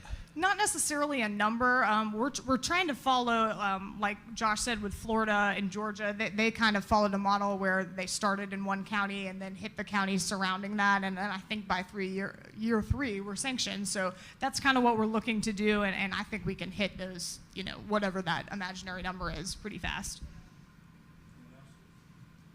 Well, Emily, we appreciate you being here. We appreciate your support, again, not only for girls flag football, but really throughout the year. You guys do a great job, so thank you for being here. Thanks, and I appreciate you having me. This is very exciting.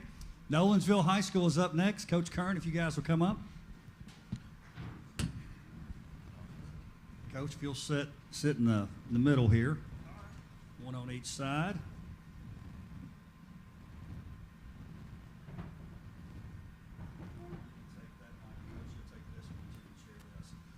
Again, a member of the Nolensville tackle football staff does a great job, Coach Curran, Coach Pat Curran from Nolensville High School. Coach, if you would introduce who you have here with you, and then also maybe an opening statement about what you've seen so far, what your expectations are, and then we'll take questions from the media. Pat Curran, Nolensville High School. So I've got Courtney Williams and Sarah Colcarney, and they are two sophomores who are playing for us, and they both play quarterback for us. They're sort of our veterans because we're a young team. We've got mostly freshmen out, and just a few sophomores and 2 juniors, and actually no seniors. So we're going to build off this year going forward. But it's been a really fun experience being able to get out with a different group of athletes that I don't usually get to see in a different setting. And some of these young ladies I've taught and some I haven't, but just being able to see them in an athletic setting has been really fun. And the enthusiasm and the passion that they've all shown has been tremendous. They all today we were able to give out the uniforms. Shout out to Tay Matthews for that, and everybody was really excited about that. So, the amount of kids we've had at practice has been really steady, and the same kids showing up over and over again. It's been really great. It's been a fun experience. So, I'm really looking forward to Sunday and being able to host and seeing what kind of product we put out on the field. Joe Spears with Tennessee, and this is for the players. What was your initial reaction when you found out this was all being put together and you're going to be able to play flag football with a bunch of your schoolmates? Yeah, that question is for me? Oh, sorry, I didn't hear. I was distracted.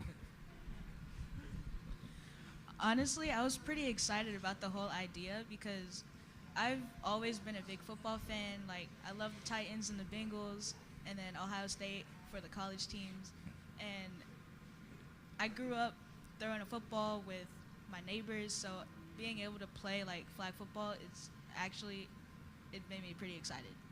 Kind of like what Courtney said, I've always been around football. I've always loved football. I'm from Atlanta, so I'm a big Georgia fan for college. I like the Falcons.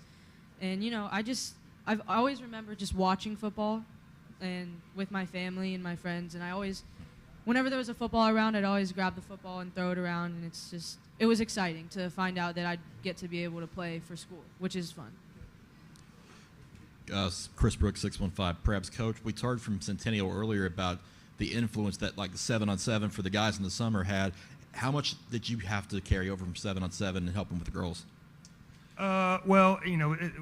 It's similar in that some of the same things that we do on Friday nights we've adopted into our playbook in a more of a 7-on-7 way. The main difference is the center can go out for a pass, so that's added even a different element to it. That's a little bit different from the way we've done 7-on-7 in the past. So, but a lot of those concepts that we run in 7-on-7 are things that we're doing right now. Now, the other obvious difference is you can run the ball, and that's not something that you usually do in the summer 7-on-7. So being able to kind of adopt some schemes into being able to run the football in this league is a little bit of a difference that we've had to add to. So. Scott Burton, 615 Preps. This is for Sarah and Courtney. What has the reaction been in the school with the support from the student body, and have you found that other girls are coming up to you and showing interest? I think our school is pretty excited to host like a girls flag football team because we have obviously the guys football team, but it's just a different experience for the girls to have one. So I think everybody's pretty much excited about that. Yeah, I think it's, something new, we're a pretty new school, so I think adding this for it to like build up on, I think especially now and in the future, it'll just gain more and more excitement because, like I said, we're a new school, so I feel like having this be a part of our school so early on, I think is really good. Coach, same question.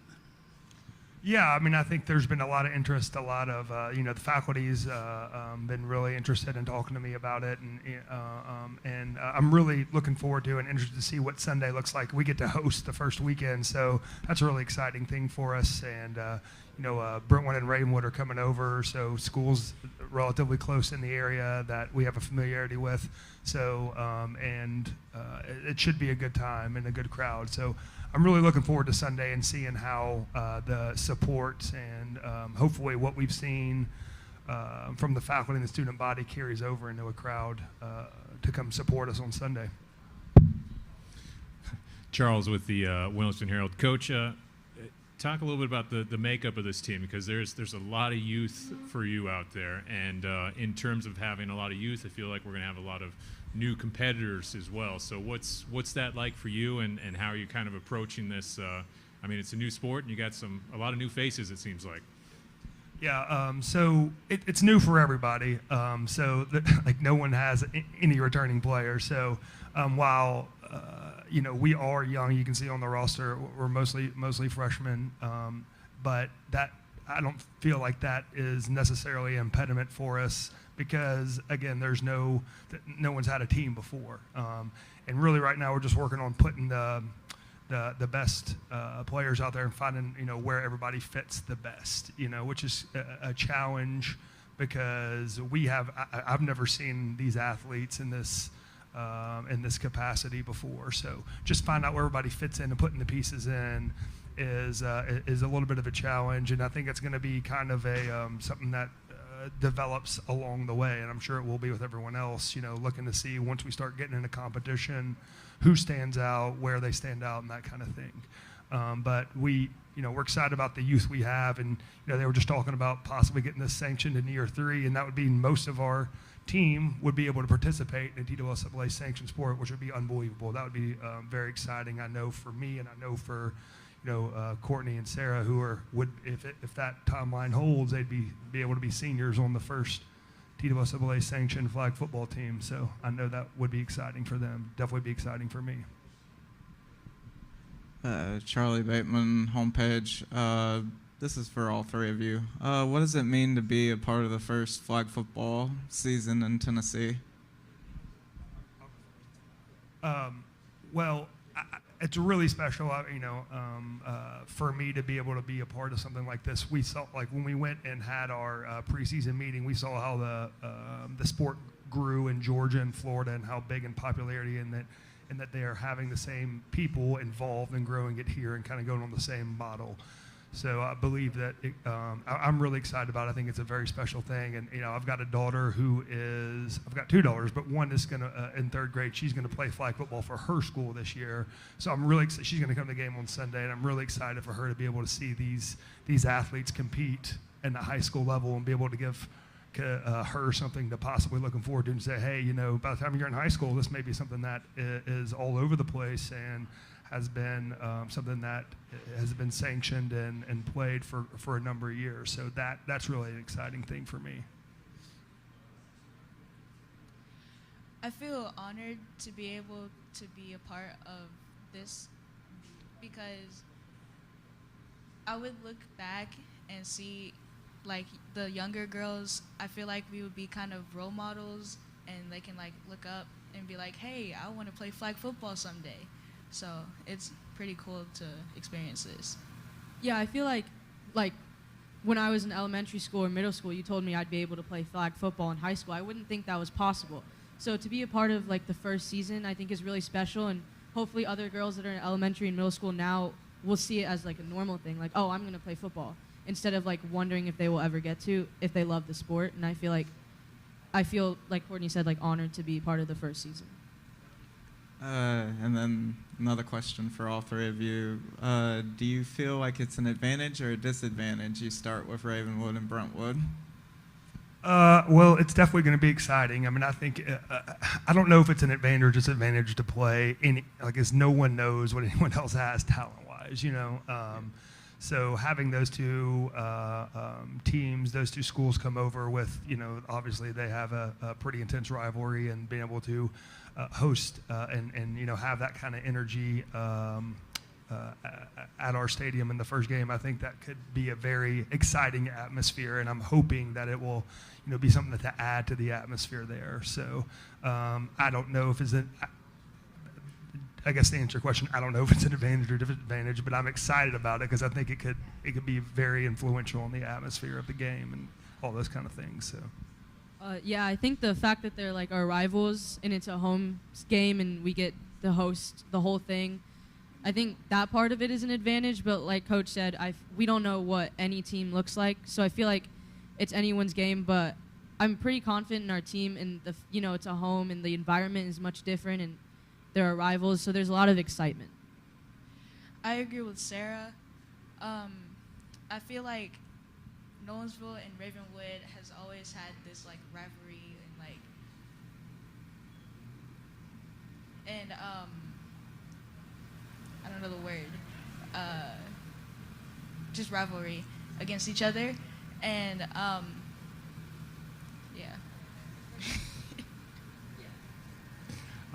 Girls, one of the things I'm kind of curious about in learning and taking part in a new sport like this, what's something that kind of stands out a little bit to you as you're understanding a little more, or what's something you're taking away from these first few practices as you get ready for these games too? I think it's definitely different, the fact that it's like flag football. I've always grown up playing tackle, and I enjoy like the physicalness of the sport, so I think having to not be physical is going to be something that's interesting, but I feel like it's just going to be fun.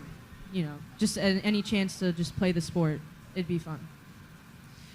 I think that having to learn how to play the sport is probably the hardest factor, because you have people coming from all different knowledges of football, so being able to work with everybody and see where they're coming from, that's probably one of the hardest things. What Courtney said, like getting the chemistry there and everyone on the same page, and having some people who have more knowledge about the sport and some people who maybe this is their first time and they just wanted to try it out. So I feel like that's going to be the hardest part. I feel like getting everyone up to the same page, but I also think that's the fun part, because everyone's learning something that they don't really know and learning something new and maybe finding out something that they're really good at, and I think that's the good part.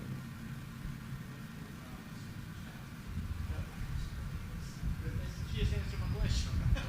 Any other questions?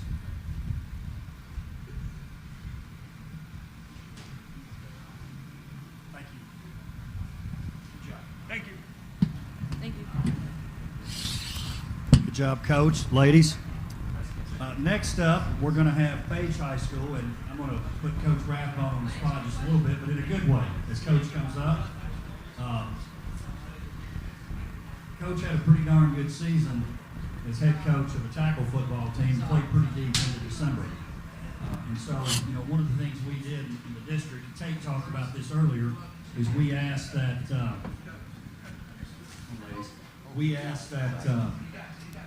hey, tackle football coaches, head coach, if you can, we'd love you to be involved in flag football. And Coach Rathbone jumped right in. He really did.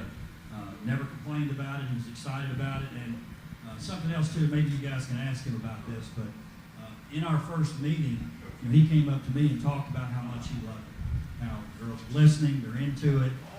And that really was exciting to me, and it's got to be exciting for these young ladies, because he's a pretty important figure, not only at his school, but in this district and across the state in the tackle football area. So it shows how interested we are in it as a district and doing it right. I know these young ladies are interested, and we certainly appreciate guys like Coach Rathbone and his interest. So, Coach, we really do appreciate that. I appreciate it. Thank you. Coach, if you would, introduce who's with you, and then we'll, if you would, give an opening statement, then we'll take questions from the media. Coach Rathbone, Page High School. So we have Tia Atkinson, Addison Duggar, Kyla Davis. I tell you what, when this first came up a while ago, and then we had the run that we had in the tackle football, and that's a long season, and you need some time to recover. But I tell you what, these girls have been so inspirational to me.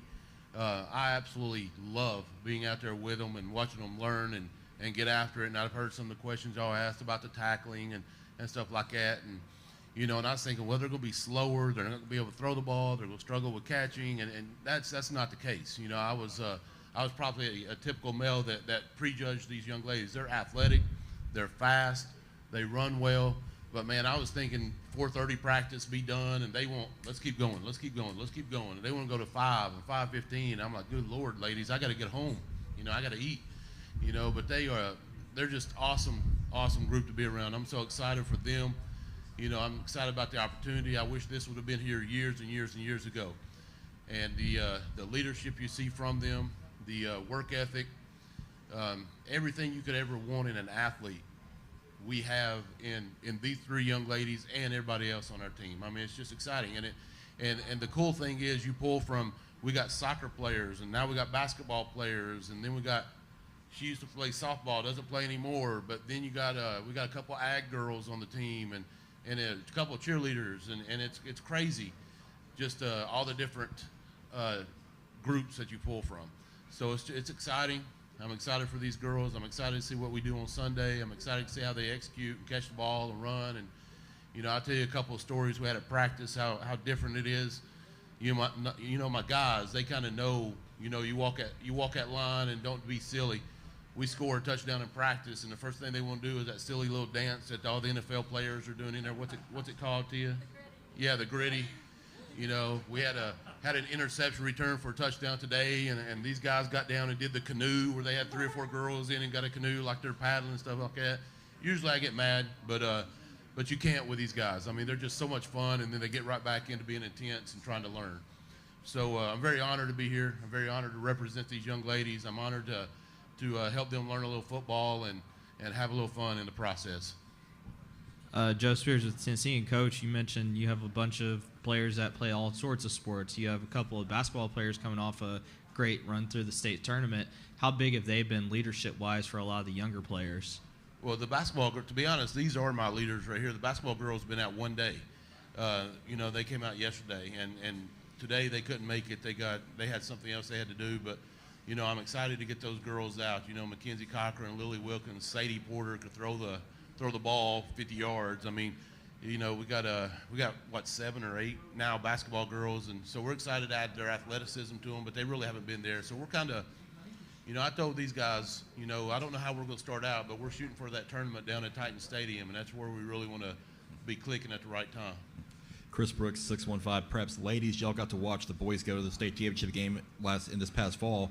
How much did that inspire y'all, knowing that this was around the corner? It made me excited for the season, knowing that Coach Rathman was able to lead that team into a historic season. So, yeah. It shows how much passion he has as a coach. It kind of inspires me. It makes me want to do flag football more and just try something new out. It lets me know that I have a good coach who has my back and that I can put my trust in him and really trust him and that he knows what he's doing. And I'd like to pull out that, yes, we played in a state championship game, but these two ladies won a state championship game. So, they're both soccer players, and they brought home the gold ball. So, I mean, sometimes I'm looking to them, what do we need to do different? So it's excited to have them. Coach, you mentioned in your opening statement about some of the physicality that you kind of had to rein back a little bit. Has there been one player that's you've had to really rein back, or has there been several? I don't want to call anybody out, but to be honest with you, it's not a physicality to where they're mean. It's just that they're being aggressive, fighting for the ball. They're fighting for position. I mean, as a soccer player, a basketball player, it's pretty much basketball on turf is all it is. So they're positioning for the best position to catch the ball. And some of the girls that have not played sports, you got to teach them how to break down. Don't just go full speed and dive, and we got 1 or 2 of those. So, but most of these girls are athletic, and they're not doing it in an aggressive, hey, I'm gonna put you down in the dirt. It's more of, that ball's mine, I'm gonna go get it. So, and we kind of want that. You don't really want to rein that in. Scott Burton, 615 Preps. This is for Kyla, Addison, and Tia. That first time that you heard about that you're going to have this opportunity, what was that first meeting like? I was really excited about it because I kind of wanted something to do in the off season of my usual soccer season, and at first I was kind of on the edge about trying out, but when we first had the meeting and I saw everyone showing up, that kind of pushed me to try out and start something new. I agree. I also think it brings all the girls' sports together. Now the soccer team is close with some basketball girls and volleyball and cheerleaders, so we're all bonding and having a really good time out there. This is really exciting. I was excited as well for the season, especially seeing everyone come up to his room for the meeting. I knew I was going to do it from the start, and so yeah. And Tia's been really the leader, really the person that has, I communicate with these girls through school email, but Tia's the one that does all the texting and all the other stuff. So she'll email me, and I'll email her, hey, get word out to the girls, and stuff like that. But she's also an outside the lines, so she's been with it since day one and planning all this stuff. So she's been incredible in just doing, not only being the quarterback and some other things, but some off the field things that she does for the whole county, to be honest with you. Well, Coach, what do you think that you're going to learn from this? They brought, I'm learning from these girls every day. Football-wise, we can always learn football every single day. But it's cool. It's really fun just learning how much energy, how much excitement, how much passion they have for the sport of football. And to me, football is the greatest sport in the world. You never learn as much in life from anything else other than football, other than your faith in football. And for these girls to get to experience them and for them to eat it up and soak it up, they're like sponges, and they just brought a lot of energy to it, a lot of excitement. And just for me being able to be a part of their team is really what I'm getting out of it and what I'm learning. It's just a passion and a love for the game, and it's exciting to see that. Hey, girls. Charles with the Williamson Herald here. You guys kind of touched a little bit on the mixing of teams and other athletes kind of coming together, but you also have some new faces too. Can you just kind of expand on the camaraderie that you all are experiencing as you're out there on the field for the first time together? It's exciting to see like new faces and people you don't know that like when you're playing sports, a few people, but like people that don't play sports, it's fun to like help them out and like teach them or like guide them their way through like the drills and the stuff we do. And I think it just brings us more together even with them, even though like we don't see them in sports or something. But yeah, we can like help them out and stuff. I think it benefits like everyone because we get new friends and make more friends and outside of sports, and just brings the whole school together. I was a little worried about how the team would mesh, considering we had the soccer team and the basketball team, which are obviously already really close. But it's worked out really well, and I'm excited to see the basketball girls and the soccer girls play too, since I've seen them during season, filming them, and it's worked out very well, and we're able to mesh really well. And I would actually like to add something to that, because I heard this question asked earlier, and I pride myself on being very honest with you all and being honest with our athletes too. You do see those cliques. You do see the closeness of the basketball team. You see the closeness of the soccer team and the closeness of whoever else comes about track or whatever. And you can see that little bit of competitiveness. I know Duggar here, she wants to compete against basketball and soccer and everybody else, and they all do. And that's fine. That's part of growing up and learning how to play with each other and learning. That's the great thing about this. That's why, to me, I try to be so passionate about this, because seeing these soccer players work with the basketball players and work with the track and working with the ag girls and they finally come together and they click and, hey, they're cheering for each other, not, soccer, not basketball. We're all Page Patriots, and that's been so cool to see. Charlie Bateman, homepage. First question is for Coach Rothbone. Coach, are you excited about coaching football most of the school year now that there's 2 football teams? Absolutely. If you know me and you know my backstory, football saved my life. Without football, I wouldn't be here today, and that's just God's honest truth. So I'm passionate about this sport, and more so than the sport, I'm passionate about these kids. So anytime I can have just a little impact and make a difference in a kid's life, be some sort of role model, and they know that I'm somebody that cares about them as an individual, then I do it 12 months, 365 days. I do it every single day of my life if I could. And next question, this is for all of you. What does it mean to be a part of the first flag football season in Tennessee? I think it pushes me harder to know that, obviously to like have a first really good season, and 2, just to be like the first ones to start it and like get everyone going. Like the next few years there'll be like a bunch more people trying out, because there was a lot of people trying out this time, and we were like doing good during the season stuff and like getting along with everyone. I feel like it's really important because we get to start something great and we get to start off on the right foot. And I think this group of girls will be a really good group to start off with. Like Duggar said, it pushes me hard to try my best and to be a leader because this is the only season I get to do it, but also it's the first year. So I want to set the tone for not only Page, but for all the schools and just the community of flag football in Williamson County. And then, Well, I was just going to say, and I told Darren this at our meeting, you know, I've been around athletics or high school athletics now for 22 years, been at Page for 20, and I've seen a lot of things come and go, and good Lord's my witness, I honestly do believe this is the next big thing in high school sports. I really do believe this is an opportunity that these girls are going to take by the horns and run with it and dominate, and you know, I could see it one day being up there right with Friday Night Lights and high school football, and you know, playing these girls on Friday nights under the lights. You know, I think that would be an awesome experience. And last question for all of you. Is there any team you're looking forward to playing on the schedule? Definitely Fairview. They're obviously our rival, but I think we have something to prove after losing to our scrimmage this past week. I agree with Tia, but I also saw Franklin and their girls, and I know some of them, and they seem pretty athletic and fast. So I'm excited to play them and see like their rivalry. I'm really excited to play Nolansville just through like soccer friends, and I know a good amount of girls on that team.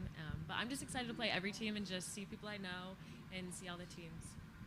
Is there any Murray County or Rutherford County teams out there we could play? Not yet, right? Real quick, Tia, I've seen you a lot at the OTL sporting events all around here to now be taking the field with this new sport. I mean, what's that like for you specifically? I'm happy that I get another opportunity to play. After I quit softball, I figured that was it for me. But watching all these athletes in the fall and winter, it kind of inspired me, and it allowed me to kind of observe and get a new look on sports again and doing it again. So I'm really happy that I have this opportunity to get back on the field.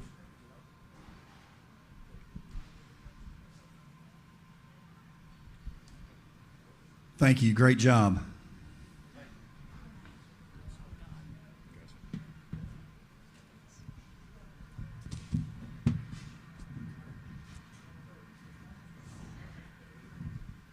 Before we have Summit High School join us, they'll join us here in a few minutes.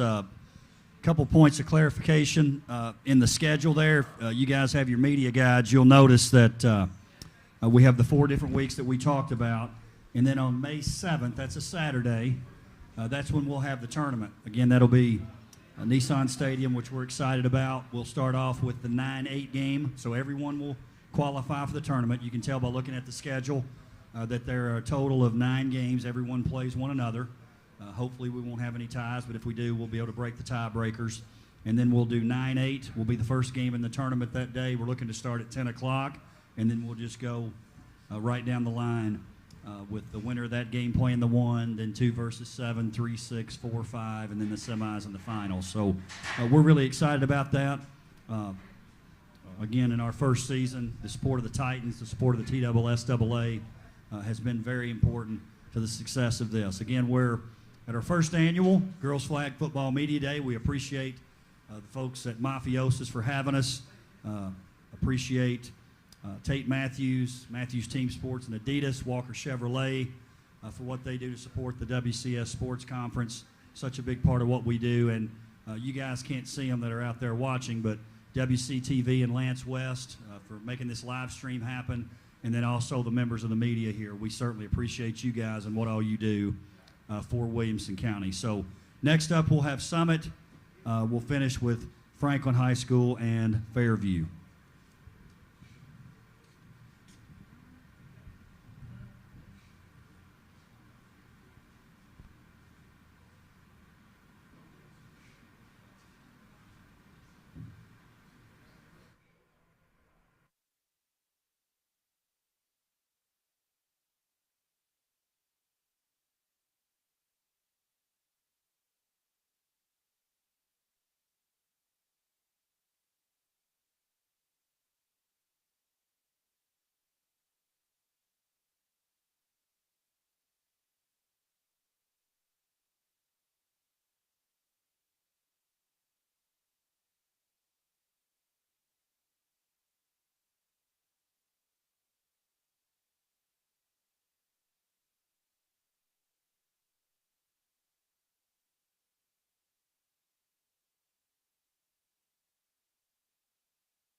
To the first annual Girls Flag Football Media Day. Next up, we have Summit High School and Coach Martin. Coach, if you would, introduce who you have here with you, and then give us kind of an opening statement of what it's been like so far and what the expectations are, and then we'll take questions from the media. Coach Martin, Summit High School. All right. To my right, I have McKinley Johnston. To my left, I have Sydney Wright. And as far as how things have been going so far, they've been going great. You know, we've been having fun at practice. That's a question we ask every day. Make sure they're having fun. If they're not, we got to figure out what we need to do to make it a little bit more fun. But they've been pleased in those regards, I would say. Wouldn't y'all say? Expectation-wise, you know, we expect to win when it comes down to it. You know, have fun, compete, and win. We're excited about this program. I personally want to thank Williamson County and Tay Matthews and his sports attire and the Titans for putting this together. I think it's a great opportunity for these girls to, you know, play a sport that they normally don't play outside of Powder Puff. So we're excited. Like I said, we want to compete and win and have fun. Girls, Charles Pulliam with the Williamson Herald. I'd like to know, as seniors coming into this and being a part of this first year, I mean, what's it been like? And then also a two-part question here. What's it been like being a part of this first season so far? And then what kind of advice do you have for maybe younger girls that should try this? It's really exciting being a part of the very first year, especially me and Sydney are seniors, so this is our only year to do it. And Sydney sees the opportunity pretty quickly. I think it's really exciting because it's our only year to do it, and so we have nothing to lose. And so that really sets the standard for us. Is we're going to push it for our team to do as best as we can, because we're trying to set the bar higher for the next grades coming. And I really would give advice to any rising underclassmen or rising freshmen or juniors or seniors that please do girls flag football, because I've had people come up to me in the hallway all the time being like, no way, you're on the flag football team, or dude, I should have signed up while I could have. And I'm saying don't miss the opportunity, because it's going to be one of your favorite experiences in your high school career. And it's really exciting because, you know, after our last football game, every one of the seniors was just like, didn't want it to end, wanted the student section to be hype and still. And it's like, this is kind of a second football season, but it's reverse. And yeah, like McKinley said, I would give advice to any girls coming up, like, just try it. We have girls from all different sports. We have track, we have soccer, basketball, and you don't have to be good at football, but you can learn. So I'll just try it at least. Charlie Bateman homepage. First question is for Coach Martin. Coach Martin, what does it mean to be a part of the first flag football season in Tennessee? I take pride in it. You know, like I said earlier, I think it's a great opportunity for these girls, you know, to play a sport that they typically don't play outside of, you know, Powder Puff. And, you know, if they play for fun with their brother or their dad or something like that. You know, repeat the question again. I'm sorry. What does it mean to be a part of the first flag football? My bad. My bad. It's been a long day. Like I said, it's special. You know, I take pride in it. I'm just ready to get out there and compete. I love seeing them interact with each other, you know, outside of people that they play a sport with, like the volleyball players interact with basketball interact with softball, so forth and so on. So those new relationships that they're creating and talking to girls that they normally wouldn't talk to, you know what I'm saying? So I enjoy seeing that, and I'm just excited about the season, ready to get it started. And then the next question is for all of you. We talked earlier with Independence's coach and players, and they said they were really excited playing Summit on the schedule.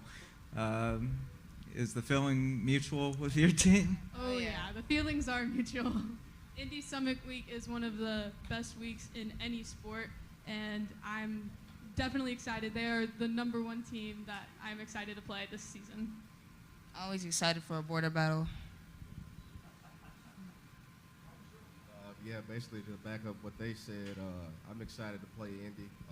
I'm relatively new to Williamson County, and one of the first things I heard about when I got a job at Summit was Indy. We want to beat them in everything. Those are our rivals.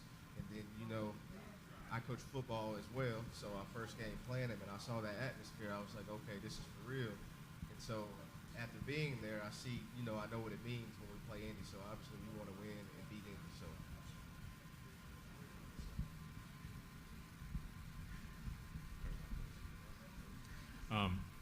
You kind of mentioned about mixing the different teams, the different athletics out there.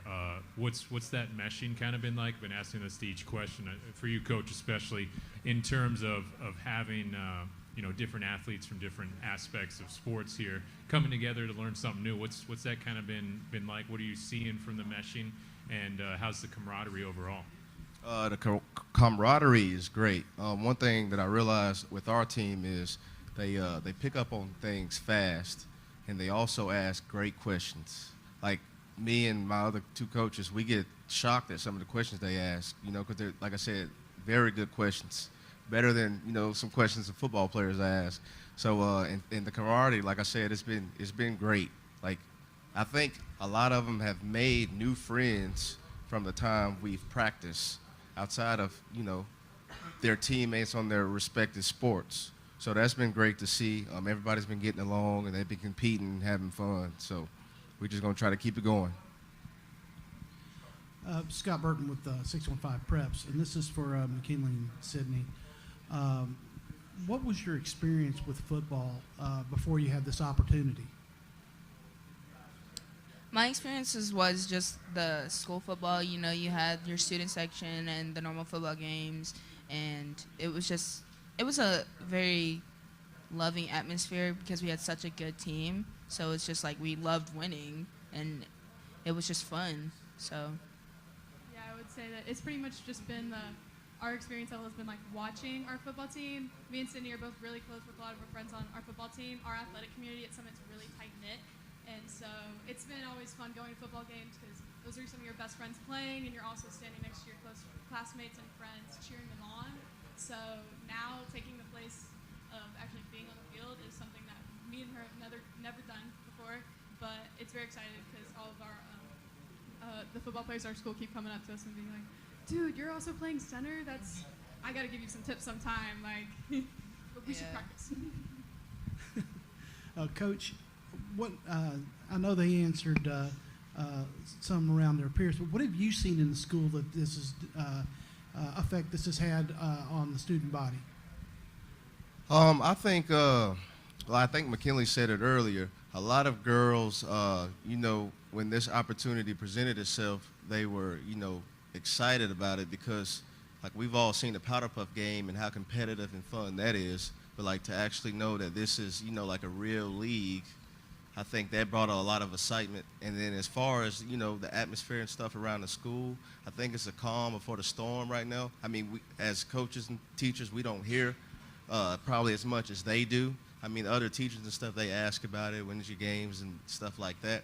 But I think the students are more so, communicating about it and whatnot. And from what the girls tell us, that they're going to show up Sunday. So I love playing, in front of a big crowd, whether I'm coaching or playing myself. So I think the atmosphere is going to be great. I'm just excited to see, what happens on Sunday. Chris Brooks, 615 Preps. This is for McKinley and Sydney. There's always an energy during game days during the fall on Fridays before a big game. But what's it going to feel like Sunday morning when you wake up and you feel like it's game day and it's your game day? It's going to be exciting. It's the first flag football game in Williamson County, and we're going to be making history. So I think it's a little nervousness just because I don't think anyone knows what they're doing really, but we're excited. Yeah, it's the wake up Sunday morning, you're going to go to church, and then instead of sitting on the couch watching Sunday football, you're going to be on the field playing Sunday football, and I feel like Sundays is going to be the highlight of my weekend now because I can just go out there Sunday afternoon and play football. If I mess up, I mess up. I'm going to learn from my mistakes, but I'm going to be so excited about it. And Coach, this is for you. What are the nerves going to be like for you on Sunday morning? I'm going to be anxious, I would say, because I'm a retired athlete, so I still have to play through, the players. So I'm sure I'm going to have butterflies, but it won't be nervous butterflies. It'd be, like I said, anxious butterflies.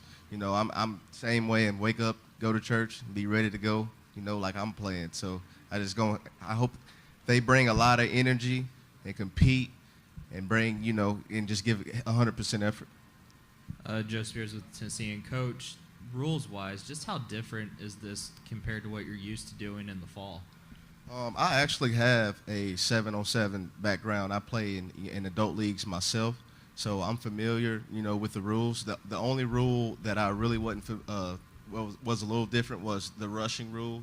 In this league, you got to be 5 yards off the line of scrimmage before you can rush. But aside from that, all the other stuff is pretty much the same. So the main thing was just making sure they understood the rules, so we don't get a stupid penalty or things like that.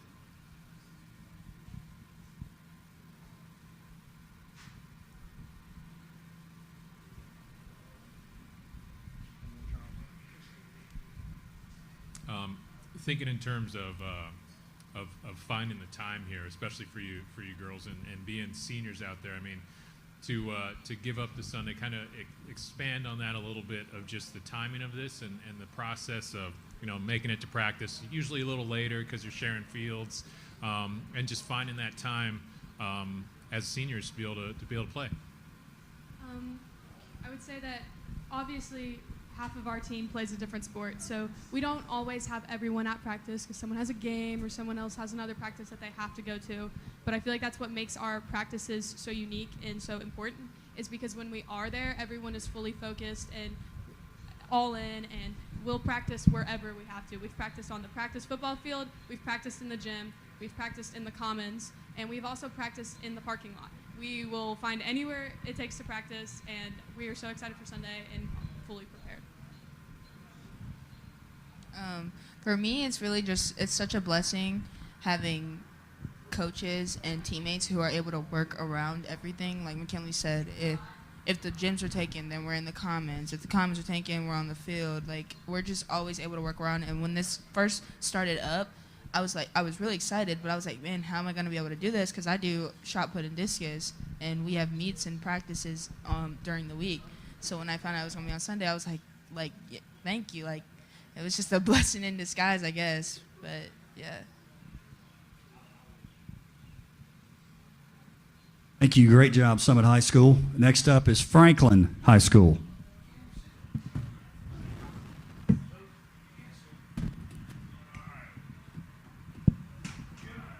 Again, Franklin High School's next. We'll finish up with Fairview High School. Appreciate MAFIAoZA for having us. It's been a great night, as always, here at MAFIAoZA. Again, thank you to Brock Daly and Walker Chevrolet for helping support the WCS Sports Conference, and, of course, Tate Matthews and Matthews Team Sports and Adidas. Franklin, if you guys will come on up. As they make their way up here, I think one of the things that's been really exciting for me, again, I've mentioned, is the coaches being so involved. And I've told Coach Beebe here, who's the volleyball coach there at Franklin High School, she and Coach Mancini from Ravenwood are going to get a lot of media requests because they are two young ladies that I have said need to be kind of the poster women of this league, because if this is going to be a successful league on down the line, we have to have the involvement of some women as coaches. So I'm excited about that. Also excited about Coach Webb being involved, longtime head coach at Franklin High School. And he, much like Charles Rathbone, has talked about how exciting it is and the enthusiasm of the young ladies out there playing. So that's been fun to talk about too. So if we would, Coach Webb, if you'll start off, introduce who's with you. I want Coach Beebe to also introduce herself, and then if you'll make an opening statement about your expectations, what's happened so far, and then we'll take questions from the media. Franklin High School. Donnie Webb, Franklin High. I'm Sophia. I'm a senior. I'm Abby Poole. I'm also a senior. Michaela Beebe, Franklin. It's Sophia Rattan. Yes, Rattan. Without a doubt, the first thing I want to tell you is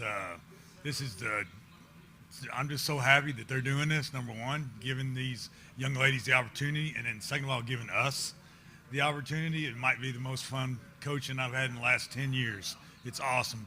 And we're looking forward to them enjoying the game of football and then hoping that they'll have a little fun and win some games.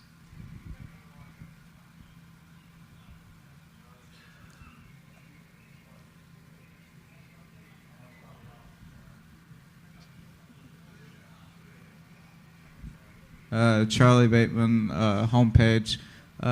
First question is for Coach Webb. Coach Webb, what made you, after not a part of the football team, decide you wanted to be the head coach of flag football? Well, to be honest, when it first came up way back, I was still technically coaching football when they were talking about they were going to run a pilot. And they, the first thing I noticed right off the bat was the Titans they wanted the high school football coaches to be involved with it. And thankful, we're glad we got Coach Vivi as well, because we want to get, the goal is to get more women involved in it, but we wanted it to be legit, man. And, what's the first thing I told them first day? Don't come out here saying the word powder puff. We're playing flag football, and so that's why I wanted to do it, and I'm just excited about it. And this next question is for all of you. What does it mean to be a part of the first flag football season in Tennessee? I want to let Sophia. Oh, thank you. I was super excited about it when they first people were just talking. They're like, yeah, I think we're gonna start a flag football team, and I was like, really? Like, is that, like he said, like, is that like powder puff that we do at homecoming or whatever? But no, it's definitely a lot bigger, and I could see it going really far and being super successful. And so to be a part of that first pilot year is super important.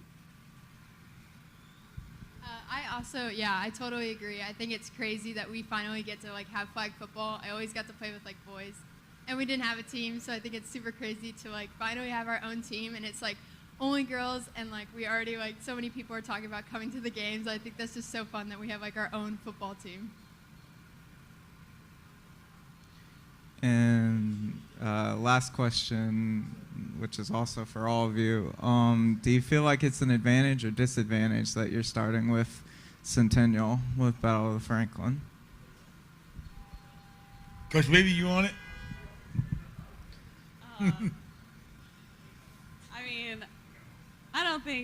I'm neutral about it. I think let's go with advantage. I'll tell you real quick, and then I'll let the ladies answer it. The thing that, as we're building a program, say part of it that I disliked about it was immediately, what was the first thing y'all said in practice? I keep telling them we're going to be better in the second game than we were in the first game. We're going to be better in the third game than we were in the second game, because we're going to learn how to play. And they go, but we're playing Centennial the first game. So that part of it's a little bit of a disadvantage. I think it's definitely an advantage just because we have that, during normal football season, we have that, such a strong rivalry that, motivates us during that. And then with being so close, both schools in Franklin, we have a lot of friends on the Centennial flag football team. So it's, a little bit of a friendly competition, but also, we're here to win. Charles Boyne with the Williamson Herald. In terms of being seniors for you girls, especially being seniors out here, what kind of advice do you have for younger girls that maybe didn't try it this year or are trying it for the first time, and what kind of advice do you have for them about trying flag football? I think that you should just always try whatever you can. I feel like there's a lot of girls out here that just came for fun and they're actually falling in love with it. And there's something for everybody, and honestly, it's all about having fun, and we're gonna win every game. So that's all I got. Yeah, I agree. I would say, because for me, it was something I cheer every single month of the year, and I was like, okay, well, cheer's over. I want something to do. Heard we were starting a flag football team, and so I think for the girls that didn't try out this year and were maybe a little bit hesitant, that should come out to the games and watch it and definitely join next year. And then for the younger girls who did try out, I think it's definitely something they should stick with, because especially since it's so new and I see it going so far, I think that'll be really good for them to stick with and grow in and really learn the game. Scott Burton with 615 Preps. This is for Coach Beebe. When you first heard about the opportunity of the girls flag football league, what were your thoughts? I was like, really? But no, I was so excited. I've grown up around football, and I absolutely love it, and it's just really special. I think that I can, join in Thanksgiving conversations now. But yeah, no, I think it's awesome. So I was super excited when I first heard about it. Coach Webb, what do you find different about coaching girls versus boys, as far as just how you interact with them? Two things right off the bat that immediately come to my head. Number one, the football part of it, it's unnatural. It's because they don't do it all the time, and they're honest. They're honest about it. We're trying to throw and catch something that they haven't done since they were 5 years old in the backyard. But I learned on day one, ladies like to ask questions, and they don't do it disrespectful. They just want to know the answer, and if you're honest with them and tell them the answer, then they're right there, and they'll do whatever you ask them to do. But without a doubt, that's the two things that popped into mind right off the bat. This is for Abby and Sophia. When you, what is has been your background with football? Did you have any real knowledge of the game, or is this really just coming new to you? I mean, I have, like, my dad and my brother. My brother played all of high school. Like, Coach Webb coached him. And I would say, like, I've cheered for football my whole life and played with my dad and brother, like, in the backyard. I would say I have probably more of a knowledge than most girls, and so I knew this was definitely something I wanted to do. But I'm also, flag football's a lot different, and the rules are different and very different, and so we're just going along and learning, and I like to see, like, the similarities and differences, and so I think that helps a lot. Yeah, just like Sophia, I always played with my neighbors and everything, and so, like, I kind of had, like, a general knowledge of everything. But it's definitely different playing flag than real football. I watch football all the time, and then I got out playing flag, and I'm like, oh, this is so different. But it's easy to catch on to. Chris Brooks, 615 Preps. Girls, I want to just go off what you just talked about. How hard was it not to just go tackle somebody that first practice? Oh, well, we played Powder Puff in homecoming, and I may have tackled a few girls on accident. And so it was really hard not to. And then they were like, no, like, hands behind your back or, like, up here. And I was like, really? And then, but they put me on offense because of that, so. I'm coming from playing rugby, so I just can't not try to tackle somebody, but I'll just go for the flags. We'll go back to the question you asked me about what's the difference, ladies. Every play we do, well, can I block somebody? Can I hit somebody? That's easy. And this one's for Coach Beebe. You know, your dad was an NFLer. How much has he talked to you about you doing this? Honestly, he thinks it's hilarious and just, like, so great. He sent me some football stuff. He sent me a route tree the other day. I was, like, memorizing all the routes. You know, so he's been so great, and it's fun to talk to him about it for sure. Joe Spears with the Tennessean, for the coaches, just kind of how neat has it been to see just all these different groups of girls gel together? I mean, cheerleaders, basketball players. I mean, just how have they gelled together, and how neat has that been to see so far? With me, I do. I think that's a great question. I think it's really cool. With me as a football coach that was in tackle football, I was always encouraging the guys to play other sports. And like we said, Abby you played soccer as well. So it was rugby, soccer, cheerleading, and we've got basketball, of course, the soccer, softball, volleyball, lacrosse, even got an equestrian out there. So it's really cool and for them to add something else to their repertoire. Yeah, that's almost my favorite part of it. Just all the girls together, and this is my first year at Franklin and just in this community, so just meeting a whole bunch of new girls from Franklin too has just been so awesome, and they're just so fun.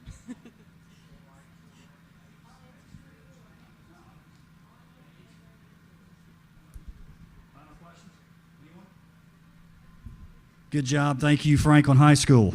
We'll have Fairview High School up next.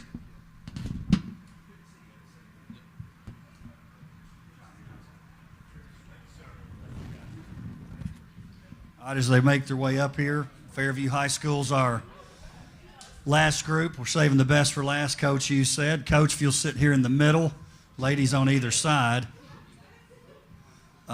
As Coach comes up here, and Coach, I will admit I said this earlier. You guys sit on the other side. Each side's fine. Coach will sit in the middle.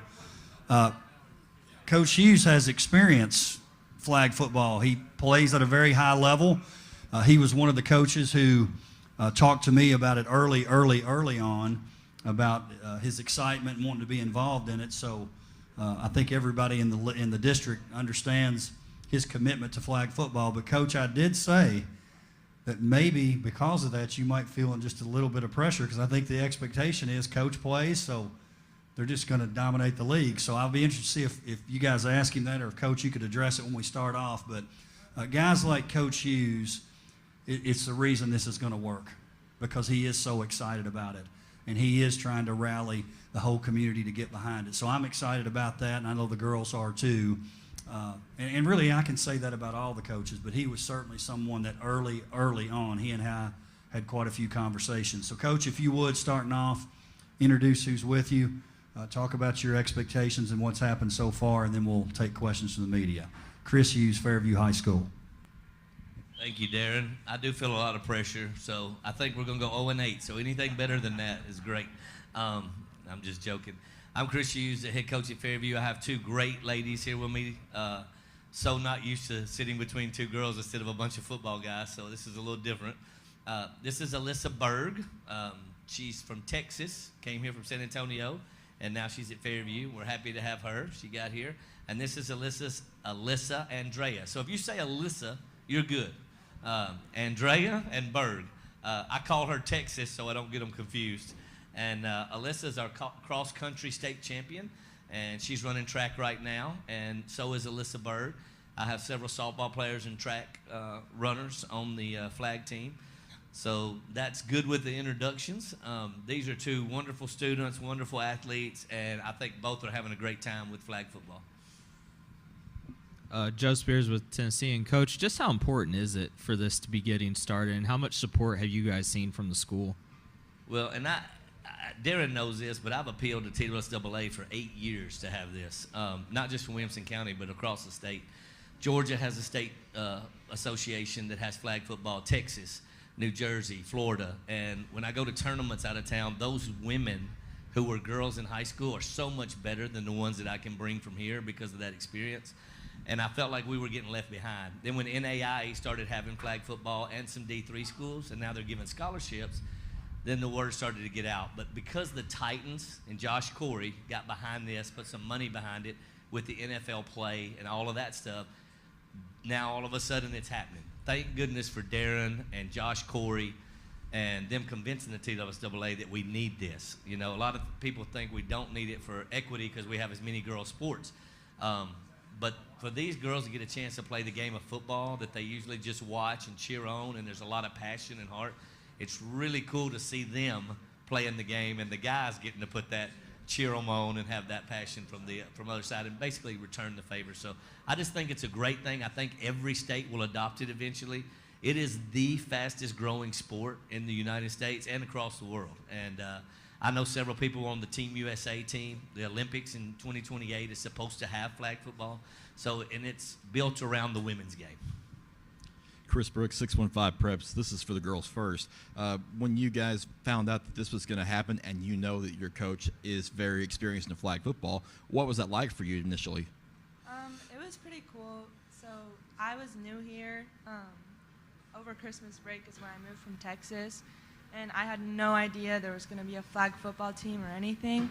So when I heard about it, I was like, oh, that's pretty cool, because my dad was a football fan, and my brother plays football too, so I've known the game for years now. So I was pretty excited, and it's going really well so far. We have a lot of girls that are really into the game already, and we're learning really fast. So I'm really excited to see how this season goes. I think we are going to win a lot of games, and I think we're going to do really good. When I found out, I thought, like, my first thought was, oh my gosh, that's amazing. Like, think of how, am I talking too far into it? Oh, it's my bad. So just, like, thinking about, like, how I think I can speak for, like, a lot of the girls on the team, like Alyssa said, that a lot of us grew up playing with our brothers, but not a lot of us got the chance to play. A lot of us grew up playing with our friends, and none of us got the chance to play. And to finally, like, have that want to play and to finally be able to play and, like, live that out for, like, younger girls to like even look up and just be like, wow, we can do that too. Like I feel like that's so cool to just finally have that next generation. Like that's so cool. Alyssa was super excited because she said she saw me on YouTube, so that was good.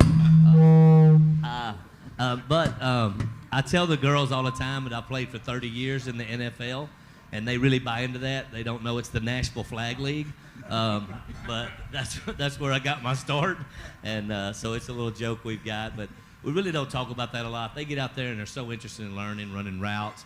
Alyssa was running routes with her stepdad. Before we even started practicing, I saw her out on the field running routes, and I was like, I'm assuming you're playing flag. And she said, yes, sir, I'm ready to go. So I'm excited for the girls.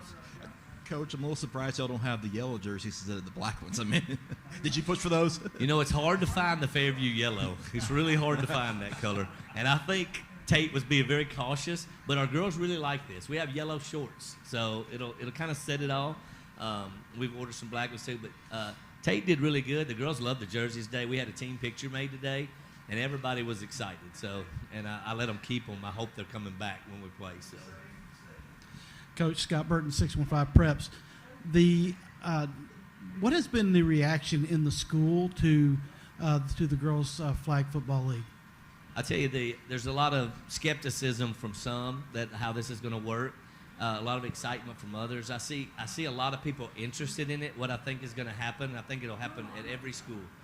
A lot of girls are thinking about playing, not sure what it's about.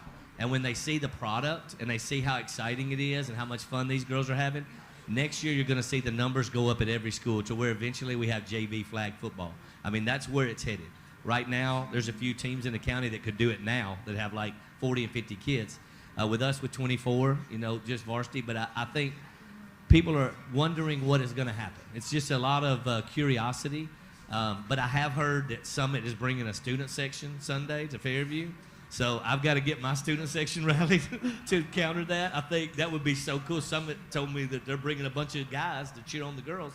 And I'm like, we're at Fairview. Surely we can bring our guys out and make it a great atmosphere on Sunday afternoon. Well, Coach, you're unique in that you have the experience of playing where a lot of them don't.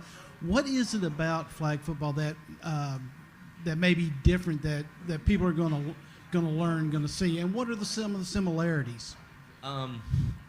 Tyreek Hill would be a really good flag football player.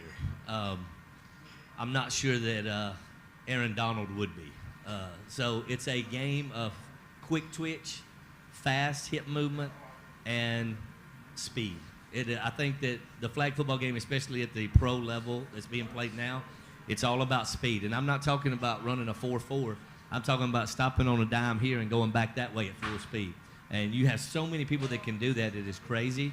And then it's about accuracy. It's not about the deep ball. It's not about anything. It's about I'm going to throw a 3-yard slant, and this girl that's real fast is going to catch it and take it to the house. And so you look at a lot of quick game concepts when you're playing flag. Another reason you do that is because you can't block. So you got very limited time. I tell my quarterback all the time, when she holds it too long, I say, that's a sack. Like that's not going to get off. You can do a 3-second clock in your head or whatever you want to do, but a good rusher is going to get by a screen block pretty fast. And that's one of the reasons we put in the 5-yard rush zone so that it gives those quarterbacks time to make decisions and throw, even though it's still got to be fairly quick. And ladies, hold on just a second. I lost my train of thought. This brings together girls from different walks and different areas. What is this? Has this allowed you to interact with other students that you may not necessarily would have talked with or interacted with at all? Yeah, for sure. I've met a lot of people. I've started getting close with a lot of people from the team that I don't think I ever would have if I didn't join. I think it's that way for a lot of the players, especially those that are shy, don't really like to talk that much. So I think it's really cool that it's like a family. Like that's how sports should be, and that's how I feel like it is. So since I'm new, I think it's really it's been nice for me. I think too, going off of what Alyssa said, I feel like even though we are from all different walks of life, we all have to work together as a team. And just like each other, like pass, like just simple, just even a simple word, like each one of us communicates, like we communicate all practice. It's always good job. It's always a lot of congratulatory, at least from what I've seen from our scrimmage when we're off on the sidelines. I think I can definitely say that even though a lot of us are from different walks of life, we are definitely like one big family.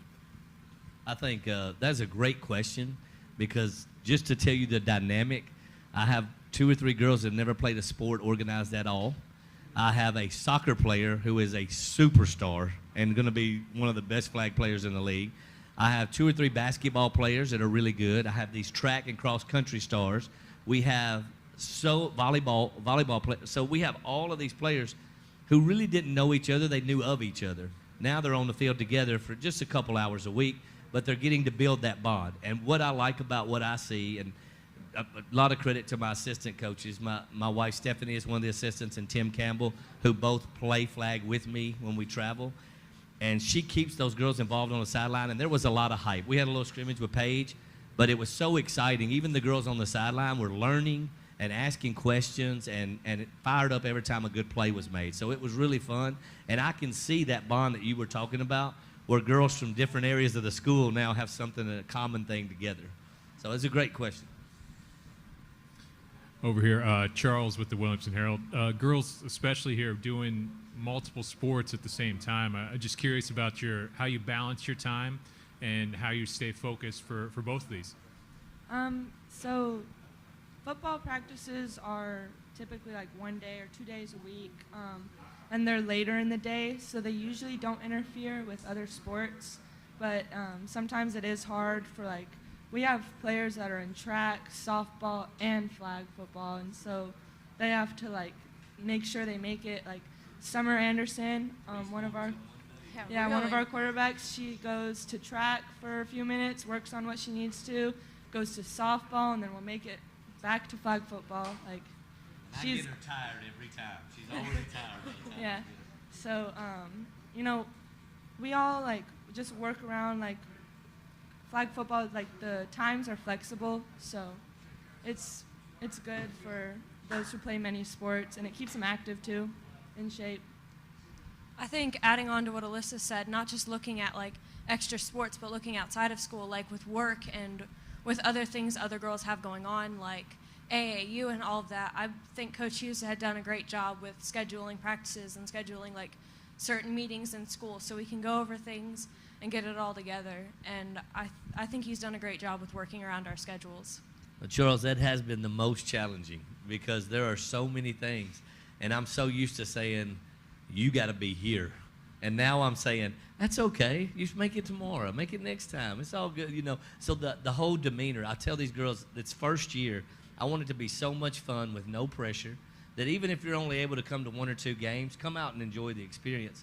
But I do have girls that are playing 2 other sports, and then they fit this in, and I have done everything I can and talked to those coaches to schedule us where we don't interfere with anybody. We never have interfered with anything going on. We are Wednesday at 5 when they're done with softball and track is over, and we are Sunday in the afternoon. And that doesn't interfere with anything. And when we first started this, and Darren and I had talked, those 2 dates made the most sense, where you don't cause problems. Now, the softball coach doesn't want his good player hurt. The track coach doesn't want Alyssa pulling a muscle. But the flag football coach don't want her running the 400, the 800, and the 2-mile tomorrow either. So we have to balance it, Charles. The problem is for them to experience this, especially the first ever. This is the first ever flag football games in the state of Tennessee in high school.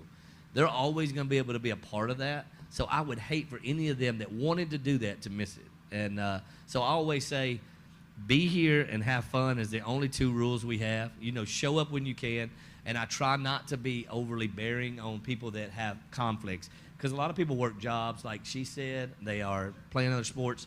And it's been very challenging, but I'm happy that our girls seem to show up with energy still, even at 5 o'clock in the afternoon, because it's hard for me to get that energy, Charles. Charlie Bateman, homepage. The first question is for Coach Hughes. Are you over the moon that you get to coach 2 football teams now? I don't know. The girls are giving my guys a hard time, telling them we're going to win a state championship before they do. So that's kind of like a double-edged sword. But I am coaching both right now. We got workouts in the mornings at 6:30 a.m., so I get to see those guys. We got spring practice coming up a couple weeks. I will be doing spring practice and going straight from that to flag football. So it is great. I love the game of football. I would coach junior pro if they asked me to. So I don't mind it. It's very time consuming, but I stay busy regardless. I got a 9-year-old who's in baseball, everything you can think of. I got another daughter who is on the tennis team, and we watched the last couple of swings before we headed this way. So I'm always pulled somewhere. So being around football is great. The refreshing part is doing something that I have a passion for that can last a lifetime. Because I'm going to tell you the difference in football and flag football. And this goes for my guys. A lot of my seniors have played their last football game ever. They have. My football team, I have 15 seniors. 3 are going to college. The other 12 are done with football. These girls can play, and as soon as they get done, they can join the rec league and start playing next year. So flag football is never over. Those guys that played real football have to adjust and learn the flag game. These girls are going to jump right in.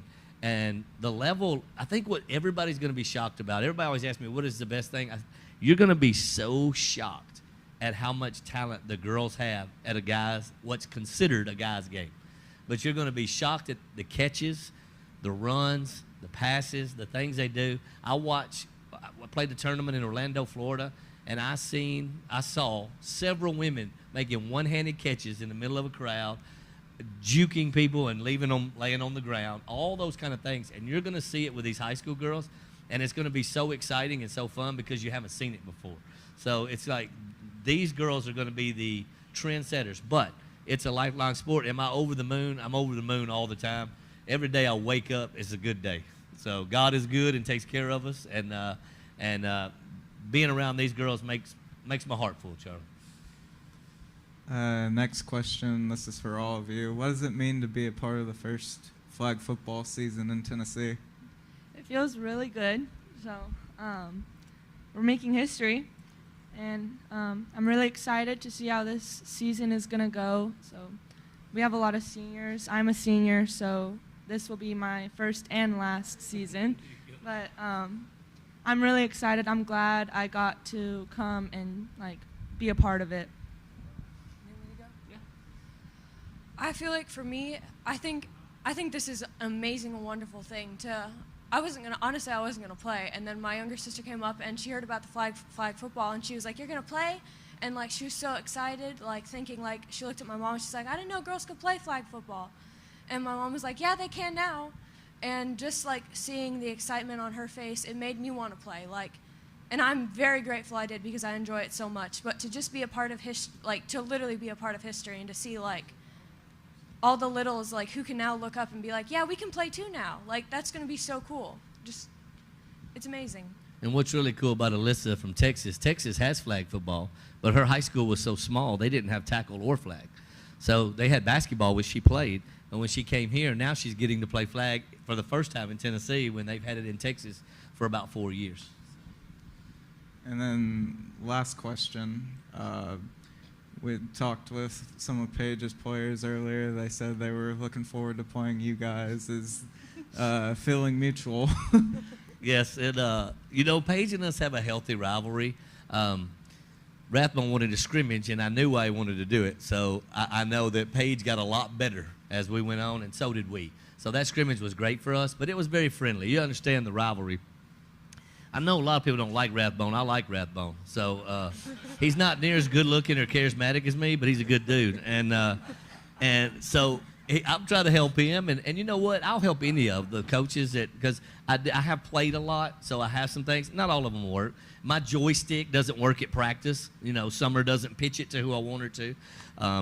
But I do think the Page Fairview game, and it's near the end of the season too. Of course, it's at Page. Darren made sure of that. And but it's all good. I mean, win, lose, or draw, everybody in Williamson County is a winner because we have this year. So we're all going to be winners. We're all going to enjoy it and just ride the wave right on to Nissan Stadium.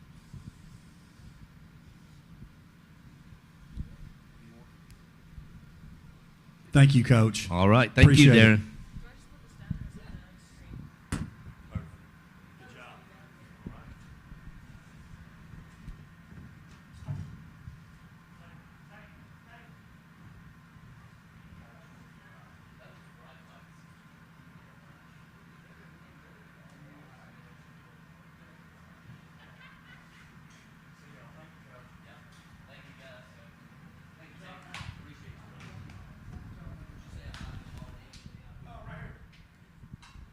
All right, we're going to wrap up real quick. Again, appreciate members of the media being here. We have these media days 2 or 3 times a year, and you guys always come out, and we certainly appreciate it and certainly appreciate the coverage that you give to WCS. Tate, obviously we've got to thank Brock Daly and Walker Chevrolet and what they do for the sports conference. Appreciate you guys at Matthew's team and Adidas and the uniforms. Let me tell you, they look good. Wait till you see them with the shorts and the socks. They look good. Hey, and listen, you're a guy that we thought, you and I, that they wanted the longer socks, and we got a little feedback from the press conference, and they wanted the shorter socks, right? Yes. Which was surprising to me. Me too. On the media guide, you see the long socks. I thought I misjudged that, but that's okay. They know what they want. We all learned. That's right. I appreciate Josh Corey being here from the Titans and Emily Crowl, who's certainly excited from TSSAA, and I wish we could have had some representatives from NFL Flag here. They've just done an unbelievable job educating us, working with us, and it's a work in progress. And Coach Hughes, I don't know if Coach is still here, but one of the things that he's working on doing, which is what's really going to be important, is working on a flag league for the younger kids, whether they be boys or girls. And I think that's something that you're going to see on down the line. If this is something that's going to have staying power, I think one of my jobs is to talk to our Parks and Recreation Department. Let's get some flag leagues. And as it pertains to this sport, we need some girls-only teams too. I mean, the girls playing with the guys, I know that happens a lot with little kids, but I've had many moms and dads tell me some of the girls don't want to play with the guys even at 8 years old. Oh, yeah. And I think it'll explode in that age group too. So I just, we talked about it earlier. The way you could see the excitement in the young ladies' faces when they were up here today and listening to them talk about it. I'm fired up. I was talking to Coach Pack. We're going to be at Nolensville at 2 o'clock on Sunday. And I'm hearing a lot of talk about student sections too, so I think that's going to happen. And talked to Independent. I talked to about 4 of them, and they all said they're not getting beat. So that's what's going to be interesting too. Well, I was going to ask you this. Do again before I get your comments. I want to thank Lance West, WCTV, for helping us with the live stream. Those guys, Creed and Heather, the whole crowd, They're the best. They do a great job. John Long and Angie Smith from MAFIAoZA, appreciate them.